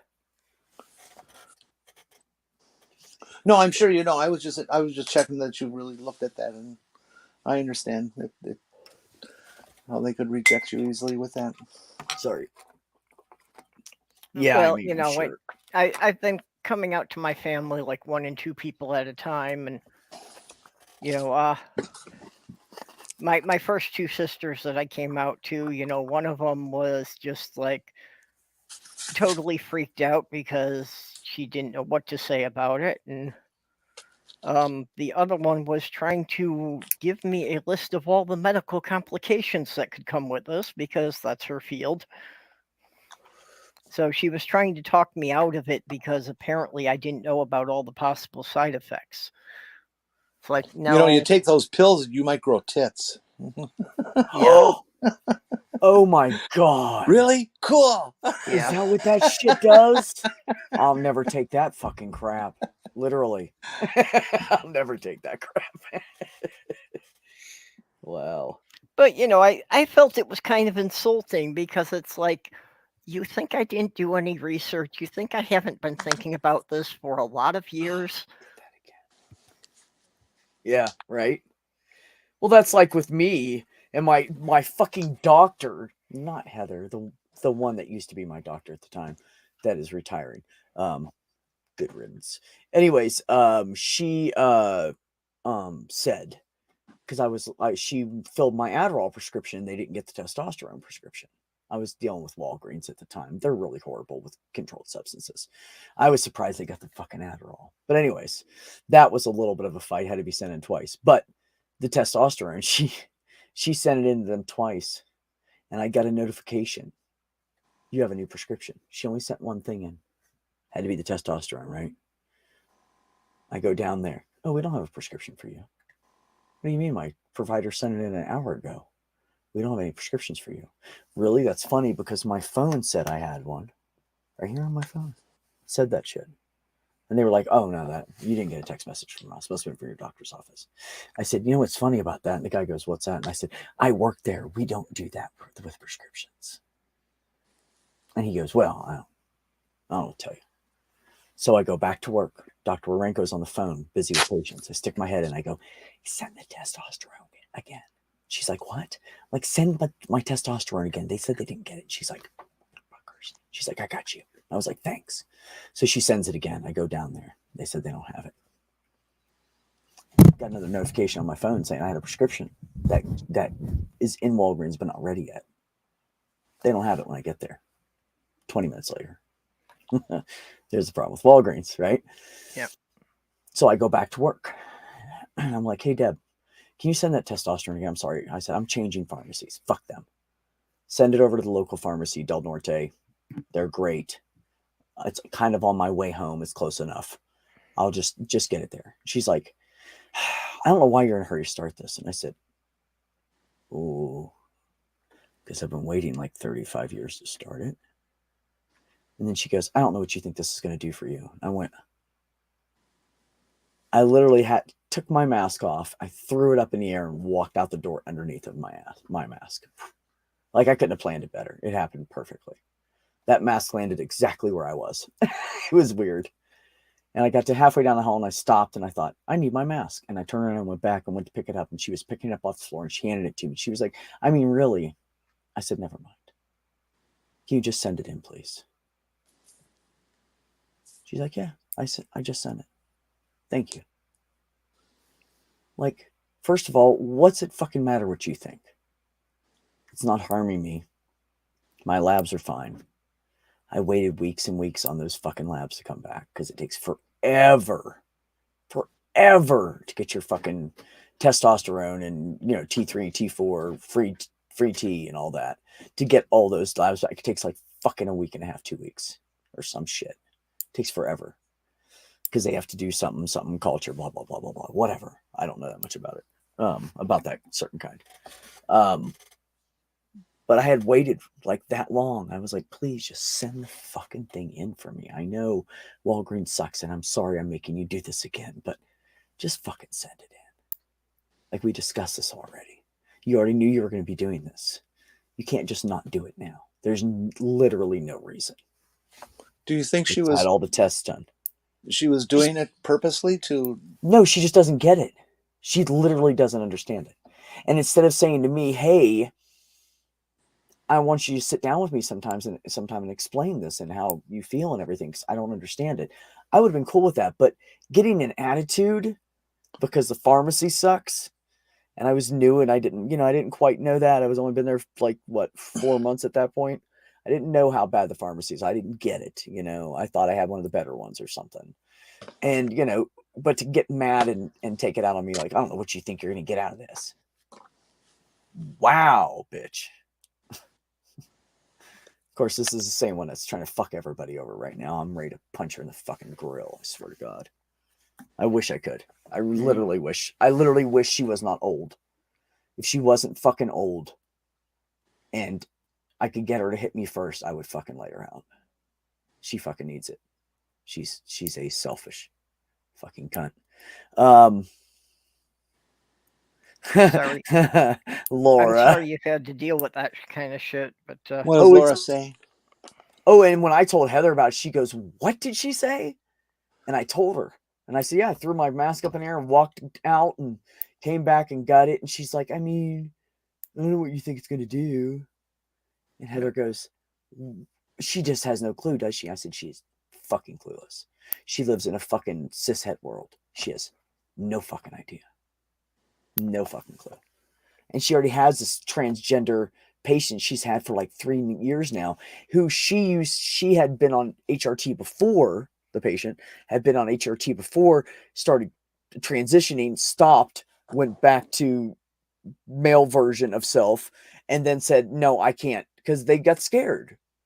I mean, she's 4 or 5 years older than me. It scared her at first. Mm-hmm. So she did it for like 6 months or whatever. It wasn't very long. She jumped back off of it like 1.5 years, 2 years, and then came back and said, okay, I want to do it. And now she's been on it for oh God, I think like 6 years or something like that, maybe longer. She's had all her operations done. She had to go back to get something fixed because the bottom did not come out right. So she had to go see the surgeon that did not do it correctly. Had to take care of that with the plastic surgeon because he fucked it up. Yeah. So luckily the insurance and everything covered a lot of that for her, but not, she owes a lot of money. So yeah, she's a sweetheart, very nice person. She's one of the first people I came out to. It's true. Yeah, my first affirming moment from a stranger was, I've had all sorts of complaints about our pharmacy. Well, one time I went in there to pick up my prescription, and there was an old guy working, helping out at the pharmacy counter because they were just swamped. That wasn't his department. But I went and I asked for my prescription. Of course, everything's in my legal name. Right. But as soon as he saw one of the prescriptions was for estradiol, he swapped everything instantly to referring to me as she to all the other employees. And, it's just like, yeah, I didn't say anything about it. He just saw that. He knew what it was. Because he was paying attention. That's why. Yeah. Well, yeah. And I just thought it was wonderful that this, old guy who's like in his 70s, should have been retired long ago, but it's like he had no trouble picking up on that. And yeah. It's funny. I'll tell you something that's funny, though. Yeah, if he can do that, no one else has any right to bitch about pronouns if he can pick it up that quick. Right. Exactly, right? I know, right? It's just because he's paying attention. And, it's funny because you'll get these weird variety of old men that have done this broad range of jobs, and they just can't do this or that anymore, and they don't want to do that because they did that all their lives or whatever. And so they go in for these cashier and bagger and greeter positions because it's just kind of chill and they don't have to do anything too crazy. They're just basically standing there talking to people or whatever. And some of those guys are fucking brilliant. Like, people look down on them. They are doing that because their retirement's not enough, and they want to make sure when they can't work at all that they haven't blown all the retirement. So they're supplementing. They're trying to pay everything that they can out of that shitty paycheck from the greeter job at Walmart. So in a few years, when they can't work anymore, them and their wives are fucking comfortable. Like, don't dog them out, first of all. You'd be amazed what some of those fuckers know. I mean, seriously, you'd be amazed what some of those people know. Yeah. Back in the 90s, I don't know if anybody else remembers the Builder Square home centers. Oh, fuck yeah.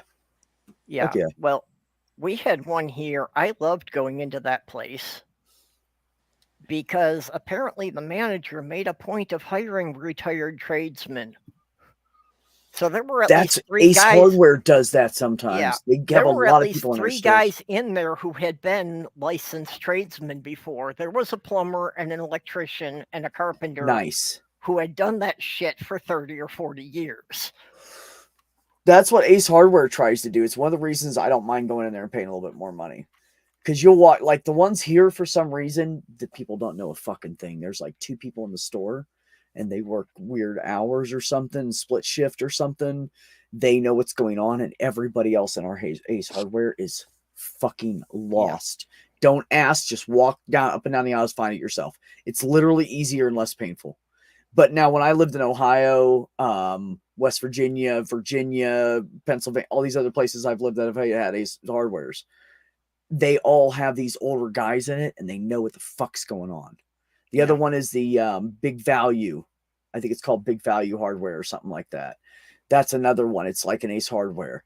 They hire these fucking retired guys that know what the fuck's going on, and they're just too old to do a damn thing but run their mouths and walk around a little bit. Like, they're just old. They're beat up, and their backs are blown or their knees are blown because they did flooring or tiling or whatever, roofing and all this shit. And those guys know some shit. I've walked in there and asked some bizarre questions, and they had an old guy go, "Hold on, I think what you need, I know what you need." And I'm going, "Oh God, here we go." Right? Fucker took me right to it, knew exactly what I wanted, pulled 3 things out and goes, "Okay, these are the 3. Which one do you want?" And I was like, I'll be damned. I didn't even know that existed. I literally was looking for something I didn't know existed, and he fucking found it for me in like 3 minutes. Yeah. I was fucking impressed. I was like, wow, man. He goes, "I used to do home remodeling." And I said, "Oh, yes, you did." He knew some shit. Yep. I love it when I'm in a car situation. I've been out of my magazine job that I used to have for the car magazine long enough. yeah. There's a whole generation of people that never knew that I was a writer or my personal technical history. And if I'm at some kind of meeting or group or something like that, and there's a technical discussion and questions that are going on, I'll just be part of the conversation that's going on, and I'll answer a question. And these kids, they look at you like, why would I listen to you? Yeah. And I always kind of love it because the eventually the other people pick up on it and he says, "Do you know who you're talking to?" Wait a minute. It's just a riot being the old person who's the expert. Yeah. Nobody thinks you know anything anymore. It's just real tough. I'm just saying, don't ever fucking counsel people out. I mean, I walked into McDonald's one time and I ordered something that was different, or I asked him to change something. The guy's like, "Hold on, I got to make you a fresh one." I don't remember what it was. I think it was the do you remember do you know the steak bagels they have? And they're always too salty. So I told them, whatever salt stuff you put on them, don't put it on mine. I want it without it. And the guy was like, "Oh, I'd have to make you one from scratch." I'm like, "Okay, I'll wait." And he's like, "Okay." And I'm like, it's McDonald's. Have it your way, right? You and Burger King. Come on, go make it. That's what I want. So I was standing there talking to the guy. Turns out he's got a fucking 2 different associate degrees. One is in shit. I want to say it was like something like business management and hospitality or something like that. I can't remember exactly what it was. But it was something along those lines. And he was a fucking cashier at McDonald's. Yeah. But the motherfucker knew some shit. But they weren't hiring managers. So he had to come in on the bottom level if he wanted to go anywhere with it. So he resorted to McDonald's because he's got bills to pay. Yeah. Highly, highly intelligent fucking black dude. I had no fucking idea until I started talking to him. Like, that guy blew my fucking brain. I was like, "Why are you here, man? There's got to be a better job for you. Like, somewhere. Making a little..." He's like, "It pays so good. It pays better than the other jobs." Like, fuck, dude, are you kidding me? Like, literally, McDonald's pays better. And he's in debt for that shit. One of the reasons I never went to college. I was like, what the fuck's the point? All these people I knew couldn't get a fucking job in whatever profession they picked. Why would I go to college? Hello, Pixie Storms. I think I've only seen you once or twice in the chat. Welcome. And I know you know my brother, and I don't know if he sent you over here or not, but I've just heard good things about you. I know you're brilliant and you know your shit. On other channels, I don't remember whose. Yeah. What I will say is I love Pixie Storm's name. It's just such a cute name. Yeah. Yeah. Pixie Storms is a smaller person of female descent. I don't know. Aren't we all descended any from pronouns or anything of yours? So forgive me. I'm trying to work my way into that. Well, I love lots of the names that people use on this stuff. It's one of my favorites is Ansgar Odin's wife's name is Growly Bite Bite. it's just aww. Okay. Growly Bite Bite. Okay. Her. Thank you, Pixie. I appreciate that. Who else really tickles me? Well, purple, yours. I mean, purple rhymes with orange. I mean, that's so what the fuck? I know, right? Isn't it? The first time I saw it, I was like, who the fuck came up with that? And then I started I bumped into purple, I think probably on Diana's stream or something like that. I don't remember whose stream it was originally. And then I said, well, hell with it, and went ahead and subscribed. And then when I got the notification, oh, they're going live, blah, blah, blah, I was like, okay, I'll go check it out. I'm picky about who I spend time on, and then after getting to know Purple's personality, just fits perfect. It's bizarre, but it's perfect. I couldn't imagine. I got anywhere is because it's a very memorable name. It is. It is.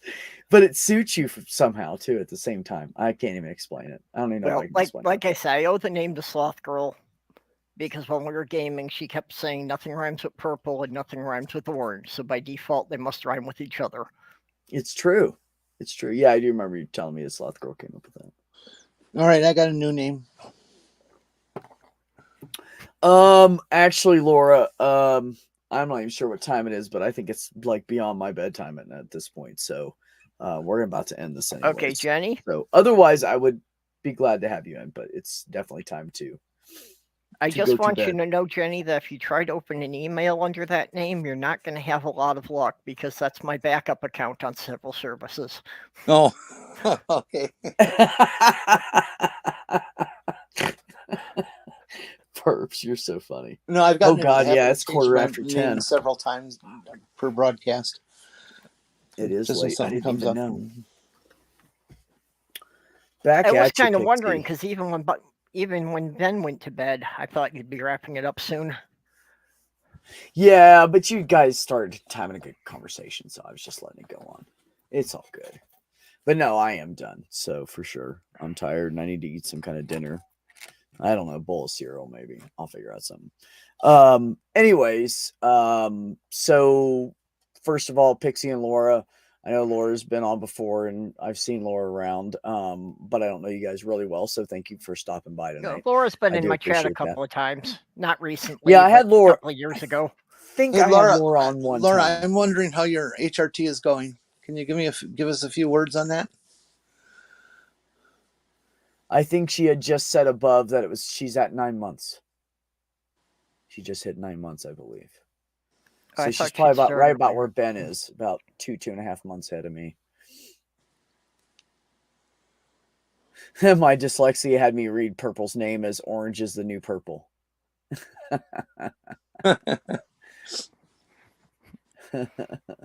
That's funny. Laura said my HRT is going really well, like really well in capitals with exclamation marks at the end. Oh, good. I'm glad to hear it. Yeah. So you had to wait so long. Yeah. She's in the UK, for those of you who don't know, and so she had to go through this typical UK NHS bullshit of taking forever to do anything. And I'm just so glad you're finally, broke through and are in the system now. And yeah, I know some of the people in the UK have had to wait like up to 2 years before they get the prescription. Yeah. Well, she also said, Jenny, they require them to get a basic appointment to some GP or something like that, who then refers them to the hormone person. But the gap to get to the first GP might be 6, 8, 10, 12 months. And then to get to the next the next hormone person, it's another year and a half. It's like, what the fuck? I told you I'm a lucky bastard working at a doctor's office. Didn't I tell you that?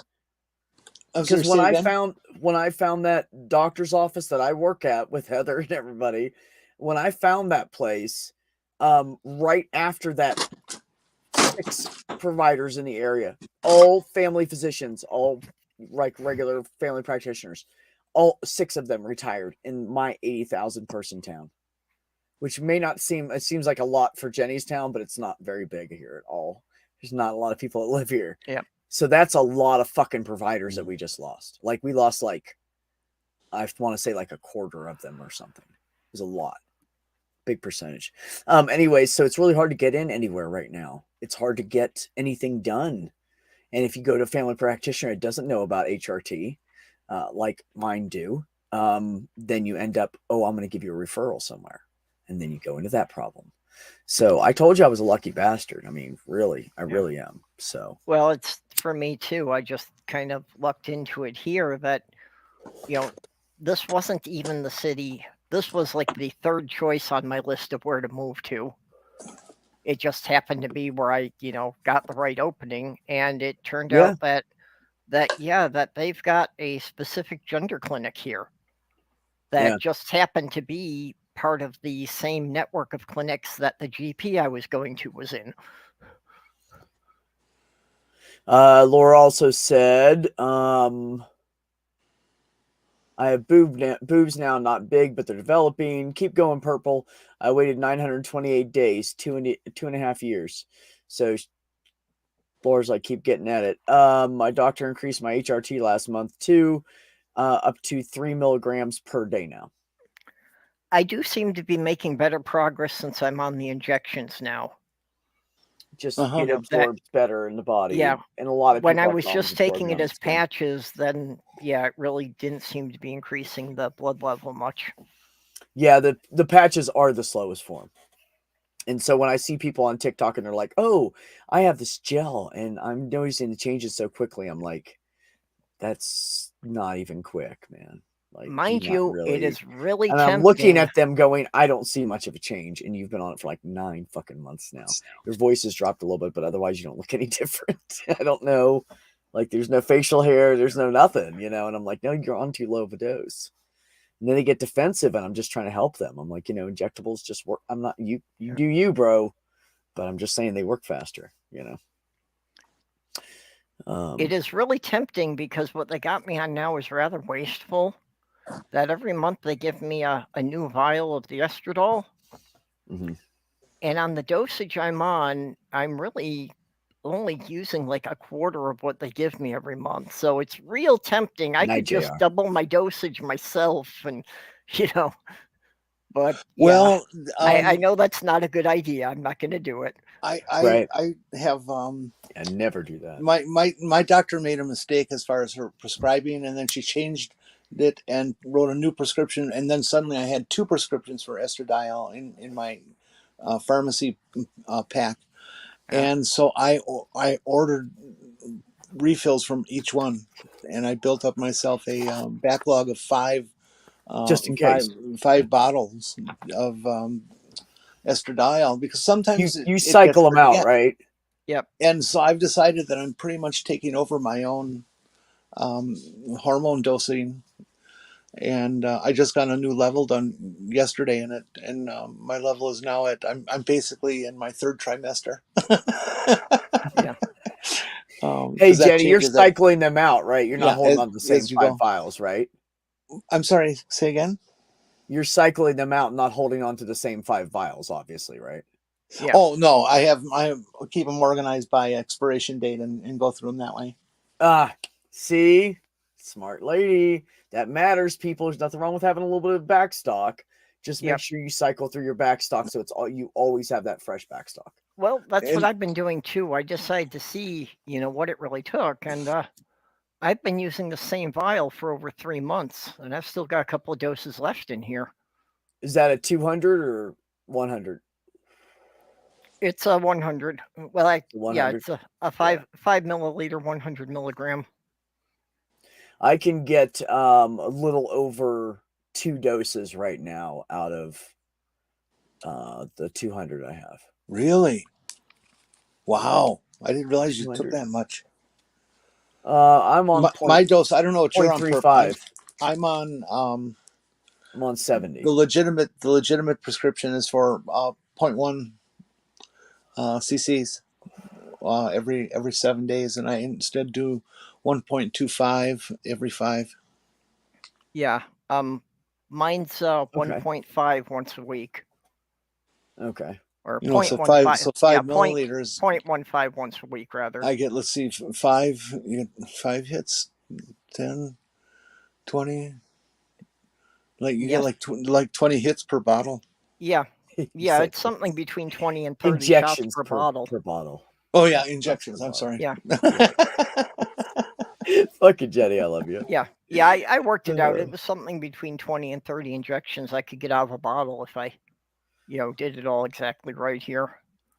See, Laura has a good point, Jenny. She said, although the UK system makes it hellish to get HRT, once you have a diagnosis from the gender clinic, everything starts to happen and it doesn't cost you anything. Yeah. And that's big because a lot of these people, a lot of kids and stuff, and these 18, 19-year-olds, they can't. I mean, I only spend, $25 every I think it's 2 months and a week or 2 months and 2 weeks or whatever. Because they tell me to throw the vials out, but I know how to fucking clean them and shit, like with alcohol swabs. And I Laura, clean you were born in the everything, and right I country. I reuse wasn't. them. So instead of throwing out this fucking testosterone they keep telling me to throw out, I use every fucking drop I can. So I'm always like, I could go right now and pick up the last 2 that I should have gotten. I've literally used 2 less of batches for, and that's 2 months worth than what they prescribed me. So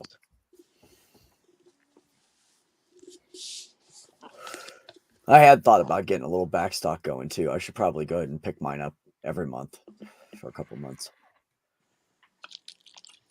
I should just do it every month. I'll have a fucking like that's the 12 other thing. months backstock like that, like in literally like 2 years or something, 3 years. That's the other thing I've been surprised with here is how much of it the insurance is willing to cover. Aside from the hair removal, they've been covering just about everything, and even the copay on my prescription's only a couple bucks a month. Yeah, and I'm lucky because anybody that works where I work, you don't pay your copay. Because that copay goes directly to the doctor. So they don't take any money. They take no cash from us, and they just take whatever the insurance gives them for the visit. Medicare covers. That's already saved me about $160. I've had 4 appointments. So that saved me $160 in the last year. Go ahead, Jenny. I'm sorry, what? Medicare covers my copay on all my drugs. It doesn't matter which drug, heart meds, everything is $1.30 a month. And so that makes it all quite affordable. Yeah, that's great. But they don't pay for hypodermics or needles. Not a dime for that. And what else? Well, that comes with my prescription. Yeah, that's part of the $25 I pay. If I was starting from ground zero, like Perp is on Medicare, they would cover bottom surgery. They would cover implants if you choose those. They do not cover FFS, facial feminization surgery. Yeah. But in some states they have regulated their Medicaid coverage so that it does cover that. Yeah, well, that's up to each individual state, whatever they're going to cover under Medicaid. Yeah, exactly. That's really what it is. And that's why why Diane is getting screwed so badly in Pennsylvania. Yeah, she's in the wrong she's state, in a bad place for it, and I wish I could convince her to move. Yeah. Because her medical coverage here would be so much better. Yeah. Oh yeah. Like here they cover almost everything. If you have Medicare, I can understand her fear. There's got to be the logistics has got to be a big part of her fear. For her to think about moving 1,000 miles away, with her disability, how does she pack and move, and what's that expense going to be? And she can't. She doesn't even have the strength to move her shit. Yeah, she certainly couldn't do that. And she has no money to pay anybody, and she can't rent a U-Haul. She has no money for that. Like she's just. Well, she doesn't even consider it right now because there's just no way for her to do it. By herself. No. Well, I wouldn't have been able to move either without the support of the community. So, Yeah, I know. I know that there would be enough people that would step up and help her do it. Yeah. So I think there's a lot more to it than that. I think she's just, I think it's a lot more she doesn't with think emotional issues. But she doesn't think people will step up because she thinks less of herself than what she is. Yeah, she doesn't really think people are going to be there for her. Is one of the big issues. She doesn't believe it. Yeah, doesn't believe it. And I'm certain that if she moved up here to Rochester, that she would make all kinds of friends. There's it's a big town. People in Minnesota are so goddamn friendly. Mm-hmm. Oh yeah, it's true. They are. Out east is so raw and so insensitive. It's so different. And it's so weird because where it's set, you would think that the people would not be so open-minded, but they really are. It's like a state in its own in that piece right there. Like the rest of them aren't, but they really are there. They're really people in Minnesota pretty much have the idea that if you keep it in your own yard, we don't care what you do. Right, and that's what it's all about, right? Keep your fucking shit to yourself, and don't worry about what I'm doing in my yard. Absolutely. And that's how people are here. Like, unless you like have like a huge mess and it makes the whole neighborhood look bad or something, like, they don't say shit. Like, people just don't, you have to do something really bad, like you're torturing dogs or something before they call anybody on anybody. Like, they're not going to do that here. People just do whatever they want. There's weird, strange, eclectic people here that have weird shit in their yards, and you just kind of look and go, okay. See, that's the thing with dogs. If you torture them and stuff, they get all these really terrible fear-based chemicals released into their bloodstream and stuff, and it poisons the meat. It turns terrible in taste. You don't ever, it's. Here she goes. That's it. I'm ending it. We're done Jenny, now. No, yeah. These two can talk literally all night, so I'm gonna let them talk in the back room if they want. All right. You guys can have that whatever discussion you want to, and I'll duck out because I am done. I'm going to bed. Everybody in the chat tonight, thank you so much for coming by. I do appreciate you guys. I appreciate Laura coming back. It's nice to see you again, and seeing Pixie stop by. And I think that might be the first time or second. Yeah, time Laura, stop by my chats again. I realize that with the time difference to the UK, it's difficult to sync. Yeah, but yeah, if you get up early enough, Laura, you can catch. But, I don't have any. So. Yeah, then there's that. Ben is gone, but thank you, Ben. If you see this later, Purple, thank you so much for stopping in, and I always appreciate you guys. Yes, and just to let everybody know, I won't be doing a chat Thursday night this week. Because Sloth Girl is having surgery on Friday, so I got to be up early in the morning to get her to the hospital. Well, yeah, absolutely. Number one important, right? Hell yeah. Yep. Can't you just take a cab? Shut up, Jenny. It's going to be the University Hospital in Minneapolis, so it's an hour and a half. Oh, drive. Yeah. You got to take an expensive cab. Yeah, it's a hell of a cab. That'd be expensive. Anyways, Jenny, thank you so much for coming by. I always appreciate your humor and brilliance. You're welcome. So between the two of you, I just love you. I love you both. I'll try to figure out something to trigger you next time. Okay. Thanks. Don't do that. You little shit. I love you. Good night. Everybody, remember, take care of yourselves. Take care of one another. Goodbye, chat. Thanks. Love ya. And have some peace in your life.